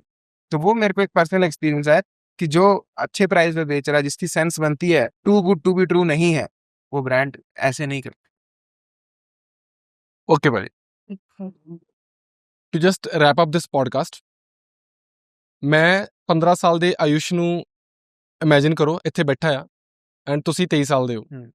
ਤੁਸੀਂ ਇਸ ਆਯੁਸ਼ ਨੂੰ ਕੀ ਗਾਈਡ ਕਰੋਗੇ, ਵਨ ਪੀਸ ਆਫ ਐਡਵਾਈਸ ਜਿਹੜੀ ਉਹਦੀ ਲਾਈਫ ਦੇ ਵਿੱਚ ਉਹਦੇ ਨਾਲ ਬੈਠੀ ਰਵੇ ਤੇ ਉਹਨੂੰ ਜ਼ਿੰਦਗੀ ਹਮੇਸ਼ਾ ਚੜ੍ਹਦੀ ਕਲਾ 'ਚ ਰੱਖੇ? वो एडवाइस ये होगी कि नो मैटर व्हाट हैपेंस, आप कभी भी मॉडर्न समाज के उसमें मत आओ कि आपकी जो डाइट है वो एक डब्बे से पूरी हो जाएगी। कोई भी डब्बा हो कि ब्रेकफास्ट मत करो, ये ले लो, इसे दूध में घोल के पी लो, ये ब्रेकफास्ट हो गया, नहीं हो सकता है। अंडरस्टैंड दिस, जितनी भी चीजें 400 साल पहले नहीं थी, मोस्ट आपके लिए नेचुरल नहीं है। मैं ये नहीं कह रहा खाओ मत, ईट पिज्जा, ईट बर्गर, बट वो फूड नहीं है। नेवर एवर थिंक कि वो फूड है। नूडल्स का एग्जांपल दूं, पेरेंट्स बच्चों को स्कूल में भेज देते हैं वो लेके लंच, वो लंच नहीं है, वो था ही नहीं 400 साल पहले, पता ही नहीं लोगों को क्या है। लोगों को वो दिखाओगे आप आज ले जाके, लेकिन ये क्या है, बालों की सी चीज, करली वाल है। तो वही बात है कि ऐसा खाना खाओ, ऐसी लाइफस्टाइल को जीने की कोशिश करो जो आज से 400 साल पहले जी जाती थी, खाई जाती थी। अब कई लोग बोलेंगे इसमें वे प्रोटीन मतलब नहीं खानी चाहिए, ऐसा नहीं है। वे प्रोटीन पनीर का पानी वो तब भी था, वो आज भी है। पर जैसे इसकी जगह आप बर्गर का एग्जांपल लेते हो, वो चीजें नहीं थी, तो ट्राई टू अवॉइड दैट। वो खाना खाओ, वैसा लाइफस्टाइल जियो जैसे सन के नीचे, और आउटडोर्स ज्यादा, फिजिकल ज्यादा, जिसमें आपका नीट ज्यादा हो, जो आपका नेचुरली एक्टिविटी ज्यादा होती है, स्टेप्स ज्यादा हो, वैसा लाइफस्टाइल जीने की कोशिश करो। और खाना भी वैसा, सोने उठने का कंसेप्ट भी वैसा। आपके पूर्वजों के पास नहीं थी अलार्म क्लॉक, वो उसके बिना ही उठते थे। उनको आप बोलोगे मैं अलार्म लगा के 8 बजे उठता हूँ, वो हंसेंगे कि ये कैसी जिंदगी है। तो you should try to live a life like that, जितना हो सके। एक्सट्रीमिस्ट नहीं होना। कई लोग हो जाते हैं एक्सट्रीमिस्ट कि इसमें तो इतनी सी चीनी है, मैं ये नहीं खाऊंगा। इंजॉय कर लो लाइफ, बट अपनी रोजमर्रा के लाइफस्टाइल को इम्प्रूव करने की कोशिश करो। ਆਯੁਸ਼ ਤੁਸੀਂ ਫਾਰਮ ਦੇ ਉੱਤੇ ਰਹਿੰਦੇ ਹੋ, ਤੁਹਾਡੇ ਪਿੱਛੇ ਮੁਰਗੇ ਲੱਭਦੇ ਆ, ਪਿੱਛੇ ਪਹਾੜ ਲੱਭਦੇ ਆ, ਬੜੀ ਸਿੰਪਲ ਜੀ ਲਾਈਫ ਆ। ਹੁਣ ਵੀ ਮੈਂ ਤੁਹਾਨੂੰ ਕਾਲ ਕੀਤੀ, ਤੁਸੀਂ ਬਾਹਰ ਅੰਦਰ ਘੁੰਮਣਾ ਘੱਟ ਵੱਧ ਪਸੰਦ ਕਰਦੇ ਹੋ, ਤੁਸੀਂ ਕਿਹਾ ਭਾਜੀ ਇੱਥੇ ਕਰ ਲੈਣੇ ਪੋਡਕਾਸਟ, ਧਰਮਸ਼ਾਲਾ ਦੇ ਪਹਾੜ ਦਿਖਾਉਂਦੇ ਆ। ਐਂਡ ਤੁਹਾਡੇ ਨਾਲ ਕਨਵਰਸੇਸ਼ਨ ਕਰਦੇ ਇਹ ਪਤਾ ਲੱਗਦਾ ਕਿ ਤੁਸੀਂ ਕੈਪੀਟਲਿਜ਼ਮ ਦੇ ਥੋੜ੍ਹੇ ਜਿਹੇ ਪਸੰਦ ਨਹੀਂ ਕਰਦੇ ਉਹਨਾਂ ਨੂੰ, ਠੀਕ ਆ। ਕੀ ਲੱਗਦਾ ਕਿ ਡਿਟਾਰਡ ਕਰ ਰਹੀ ਹੈ ਕੈਪੀਟਲਿਜ਼ਮ? ਤੁਹਾਡੇ ਓਪੀਨੀਅਨ ਦੇ ਵਿੱਚ ਉਹਦੀ ਕੀ ਡੈਫੀਨੇਸ਼ਨ ਹੈਗੀ ਆ ਜੋ ਸਾਨੂੰ ਹਿਡਨਲੀ ਨਹੀਂ ਪਤਾ ਲੱਗ ਰਹੀ? कैपिटलिज्म की जो एक चीज की प्रॉब्लम मुझे है वो है कि प्रॉब्लम क्रिएट करो फिर सोल्यूशन खुद बेचो। तो प्रॉब्लम क्रिएट करने के लिए ऐसा फूड बनाया जाएगा जो आपको अनहेल्थी बनाए, सोल्यूशन बेचने के लिए उसी की सोल्यूशन बना दिया जाएगा, तो दोनों जगह से पैसा कमाया जाता है। मैं कैपिटलिज्म के अगेंस्ट नहीं हूँ, मैं भी तो कैपिटलिस्टिक आदमी हूँ। I want to make more money, I want to grow more. मैं सोशलिस्टिक नहीं हूँ। ਤੁਹਾਡਾ ਆਪਦਾ ਪ੍ਰੋਡक्ट ਹੈਗਾ ਆ। हाँ, मेरा अपना है, तो मैं उसके बिल्कुल अगेंस्ट नहीं हूँ। मैं अगेंस्ट इस चीज की हूँ कि कैपिटलिज्म में कर्म नाम की चीज ना होना, नॉट बिलीविंग कि कर्म जैसा कुछ होता है। मैं आपको मतलब ऐसी चीज ही बेचूं जो आपके फूड को, आपके टंग को हाईजैक कर ले just to make more money. Karmically wrong है। मैं 10,000 पेड़ काट दूं पैसा कमाने के लिए, कार्मिकली रॉन्ग है। आई बिलीव अगर कैपिटलिज्म में कर्मा का कंसेप्ट आ जाए हो जाएगा फिक्स, और कोई बड़ी प्रॉब्लम नहीं कैपिटलिज्म के साथ, ये मेरा मानना है। ਕੀ ਤੁਹਾਨੂੰ ਲੱਗਦਾ ਹੈ ਕਿ ਜਿੱਦਾਂ ਆਪਾਂ ਨੇਪਾਲ 'ਚ ਦੇਖਦੇ ਹਾਂ ਕਿ ਜੈਨਜ਼ੀ ਨੇ ਸਾਰੀ ਗੇਮ ਚੇਂਜ ਕਰਤੀ, ਐਂਡ ਤੁਸੀਂ ਬਹੁਤ ਜ਼ਿਆਦਾ ਇਨਫਲੂਐਂਸ ਕਰਦੇ ਹੋ ਜੈਨਜ਼ੀਸ ਨੂੰ, how do you connect them? And Ki revolution ਬਣਾ ਸਕਦੀ ਹੈ? ਕੀ ਕਰਨਾ ਪਏਗਾ ਜੈਨਜ਼ੀ ਨੂੰ ਉਹ ਰੈਵੋਲੂਸ਼ਨ ਨੂੰ ਬਣਾਉਣ ਵਾਸਤੇ? ਕਿਉਂਕਿ ਹੁਣ ਲੱਗਦਾ ਕਿ ਹੁਣ ਸਾਡੀ ਵੀ ਏਜ ਦੇ ਵਿੱਚ ਬਹੁਤ ਜ਼ਿਆਦਾ things changes after you cross 30। I personally feel it. ਤੁਹਾਡਾ ਜੀ ਕਰਦਾ ਬਹੁਤ ਚੀਜ਼ਾਂ ਕਰਨ ਨੂੰ, ਬਟ ਬਹੁਤ ਚੀਜ਼ਾਂ ਤੁਸੀਂ ਚਾਹ ਕੇ ਵੀ ਨਹੀਂ ਕਰ ਸਕਦੇ। ਇਹ ਗੱਲ ਆਪਾਂ ਸੁਣੀ ਸੀਗੀ ਵੈਨ ਆਈ ਵਾਸ 20 ਕਿ ਆਹੀ ਟਾਈਮ ਆ ਕੁਛ ਰੈਵੋਲੂਸ਼ਨਰੀ ਕਰਨ ਦਾ, ਠੀਕ ਹੈ। ਮੈਂ ਭਗਤ ਸਿੰਘ ਨੂੰ ਰੀਸੈਂਟਲੀ ਇੱਕ ਪੋਡਕਾਸਟ ਕੀਤਾ, ਬਹੁਤ ਪੜ੍ਹਿਆ, ਤੇ ਮੈਨੂੰ ਲੱਗਾ ਹਾਂ ਇੱਕ ਟਾਈਮ ਸੀਗਾ ਉਹ ਉਸ ਏਜ ਨੂੰ ਜਾਣ ਬੁੱਝ ਕੇ ਉਹ ਏਜ ਕਿਹਾ ਜਾਂਦਾ ਰੈਵੋਲੂਸ਼ਨਰੀ ਆ, ਬਟ ਰੈਵੋਲੂਸ਼ਨ ਕਦੀ ਵੀ ਹੋ ਸਕਦਾ ਹੈ, no doubt in that. But ਅੱਜ ਦੀ ਜੈਨਜ਼ੀ ਨੂੰ ਕੀ ਸਮਝਣਾ ਜ਼ਰੂਰੀ ਹੈ? देखो, मैं जो कहूंगा वो मेरा ओपिनियन है, ठीक है, कि कोई भी ऑफेंड ना हो इस चीज से। मैं नहीं मानता कि आपको नेपाल जैसा जेनजी प्रोटेस्ट करना चाहिए। There are better ways. Okay, for example, मैं एक प्रोटेस्टर हूँ, मैं एक रेवोल्यूशनरी हूँ, भले किसी को दिखता ना हो, बट मैं अपने वे में हूँ। मेरे को खाने से प्रॉब्लम थी, अपना फार्म बनाया। मेरे को लाइट से दिक्कत थी, मैंने ऑलमोस्ट 2 लाख लाइट के लिए इन्वेस्ट किया है। आई बिलीव ऐसा रेवोल्यूशन अगर हर टीनेजर करता है, अडल्ट करता है, तो देश की तरक्की होती है। ये जो है, ये पावर वैक्यूम को छीन के फिर वो क्रिएट होता है, फिर वही होता है। ये हमने फ्रांस में भी देखा है, ऐसी ही चीज वापस घूम के आती है। जब तक एक आदमी, उसकी ब्लड लाइन अमीर नहीं होगी, तब तक ये चीजें कहने की हैं। किसी को मछली पकड़ाने से कुछ नहीं होता, उसे सिखाना पड़ेगा। तो आई बिलीव आपको अगर किसी पॉलिटिशियन के बच्चे को देख कैसे लगता है ये इतनी अमीर लाइफ जी रहा है, ऐसे जी रहा है, जी रहा, सक्सेसफुल है, आप वैसी लाइफ जीने की कोशिश करो, ना कि ये कि इसको ठोक देंगे, ये कैसे जी सकता है। बिटर नहीं होना है, बेटर होना है, ये मेरा मन। ਵਿਊਅਰਸ ਨੂੰ ਦੱਸਦਾ, ਆਪਾਂ ਇਸ ਤੋਂ ਇਲਾਵਾ ਅੱਧਾ ਘੰਟਾ ਹੋਰ ਪੋਡਕਾਸਟ ਕੀਤਾ ਆ, ਬਟ ਸਾਡੇ ਮਾਈਕ ਬੰਦ ਹੋ ਗਏ ਕਿਉਂਕਿ ਆਪਾਂ ਇੱਕ ਸੋਹਣੇ ਇਨਵਾਇਰਮੈਂਟ ਦੇ ਵਿੱਚ ਬੈਠੇ ਹਾਂ, ਤੇ ਆਪਾਂ ਇੰਨਾ ਜ਼ਿਆਦਾ ਖੋ ਗਏ ਕਿ ਸਾਨੂੰ ਯਾਦ ਭੁੱਲ ਗਿਆ। ਐਂਡ ਉਹ ਕਨਵਰਸੇਸ਼ਨ ਮੇਰੇ ਨਾਲ ਸਟੇ ਕੀਤੀ ਆ, ਬਟ ਸਟਿਲ ਭਾਜੀ ਆਪਾਂ ਫਿਰ ਤੋਂ ਬੈਠਾਂਗੇ, ਫਿਰ ਤੋਂ ਗੱਲਬਾਤ ਕਰਾਂਗੇ ਪੱਕਾ। ਆਮ ਸੌਰੀ ਜੇ ਤੁਹਾਡੇ ਕੋਲ ਕਨਵਰਸੇਸ਼ਨ ਮਿਸ ਹੋ ਗਈ, ਮੈਂ ਨਹੀਂ ਅਪਲੋਡ ਕਰ ਸਕਾਂ। ਮੈਂ ਟਰਾਈ ਕਰਾਂਗਾ ਕਿ ਉਹ ਆਵਾਜ਼ ਸਹੀ ਹੋ ਜਾਏ, ਉਹਦਾ ਕੁਛ ਪੈ ਜੇ, ਕੁਛ ਰਹਿ ਜੇ ਉਹਦੇ ਵਿੱਚੋਂ, ਕਨਵਰਸੇਸ਼ਨ ਦੇ ਵਿੱਚੋਂ, but still I think I learned a lot. And मैं भी आपसे सीखा सुनना क्या होता है। मैं सुन नहीं पाता लोगों को ਭਾਜੀ ਮੈਂ ਵੀ ਨਹੀਂ, ਜਿੱਦਾਂ ਕੈਮਰਾ ਬੰਦ ਹੋਣਾ ਮੈਂ ਕਿਸੇ ਦੀ ਨਹੀਂ ਸੁਣਨੀ। मेरे से फोकस नहीं हो पाता किसी की बात। ਮੈਂ ਬਹੁਤ ਵਾਰੀ ਆਪਣੀ ਕਨਵਰਸੇਸ਼ਨ ਦੇ ਵਿੱਚ ਲੋਸਟ ਹੋ ਜਾਂਦਾ ਭਾਜੀ। ਮੀਨਸ ਮੈਨੂੰ ਹੁੰਦਾ ਕਿ ਜੋ ਮੈਂ ਸੋਚ ਕੇ ਆਇਆ ਮੈਂ ਬੋਲਣਾ। ਇਹ ਉਹ ਕਨਵਰਸੇਸ਼ਨ ਸੀ ਜਿਸ 'ਚ ਮੈਂ ਖੁਦ ਸੁਣਨਾ ਚਾਹੁੰਦਾ ਸੀਗਾ। ਮੈਂ ਤੁਹਾਡੇ ਨਾਲ ਬਹੁਤ ਗੱਲਾਂ 'ਤੇ ਐਗਰੀ ਕੀਤਾ ਹੈ, ਮੈਂ ਤੁਹਾਡੇ ਨਾਲ ਬਹੁਤ ਗੱਲਾਂ 'ਤੇ ਡਿਸਐਗਰੀ ਕੀਤਾ ਹੈ, ਬਟ ਜ਼ਰੂਰੀ ਨਹੀਂ ਕਿ ਉਹ ਡਿਸਐਗਰੀਮੈਂਟ ਮੈਂ ਸ਼ੋਅ ਕਰਾਂ। ਉਸ ਡਿਸਐਗਰੀਮੈਂਟ ਦੇ ਵਿੱਚ ਮੇਰੇ ਤੋਂ ਤੱਥ ਨਹੀਂ ਆ, ਜਿੱਦਣ ਹੋਣਗੇ ਫਿਰ ਮੈਂ ਠੋਕ ਕੇ ਕਰਾਂਗਾ। डिसएग्री होने में कोई दिक्कत ही नहीं है। वैसे ही तो आपके ओपिनियन से मैं सीखूंगा, मेरे से आप, तो हम दोनों ही बेटर होंगे, ग्रो करेंगे। बट भाजी ਮੈਨੂੰ ਲੱਗਦਾ ਕਿ ਤੁਸੀਂ ਨਾ ਇੱਕ ਕੰਬੀਨੇਸ਼ਨ ਹੋ ਜੋ ਫਿਟਨੈਸ ਨੂੰ, ਹਿਸਟਰੀ ਨੂੰ, ਵਧੀਆ ਲੱਗਾ ਤੁਸੀਂ ਫਰਾਂਸ ਦੀ ਹਿਸਟਰੀ ਦੀ ਗੱਲ ਕੀਤੀ, ਠੀਕ ਆ।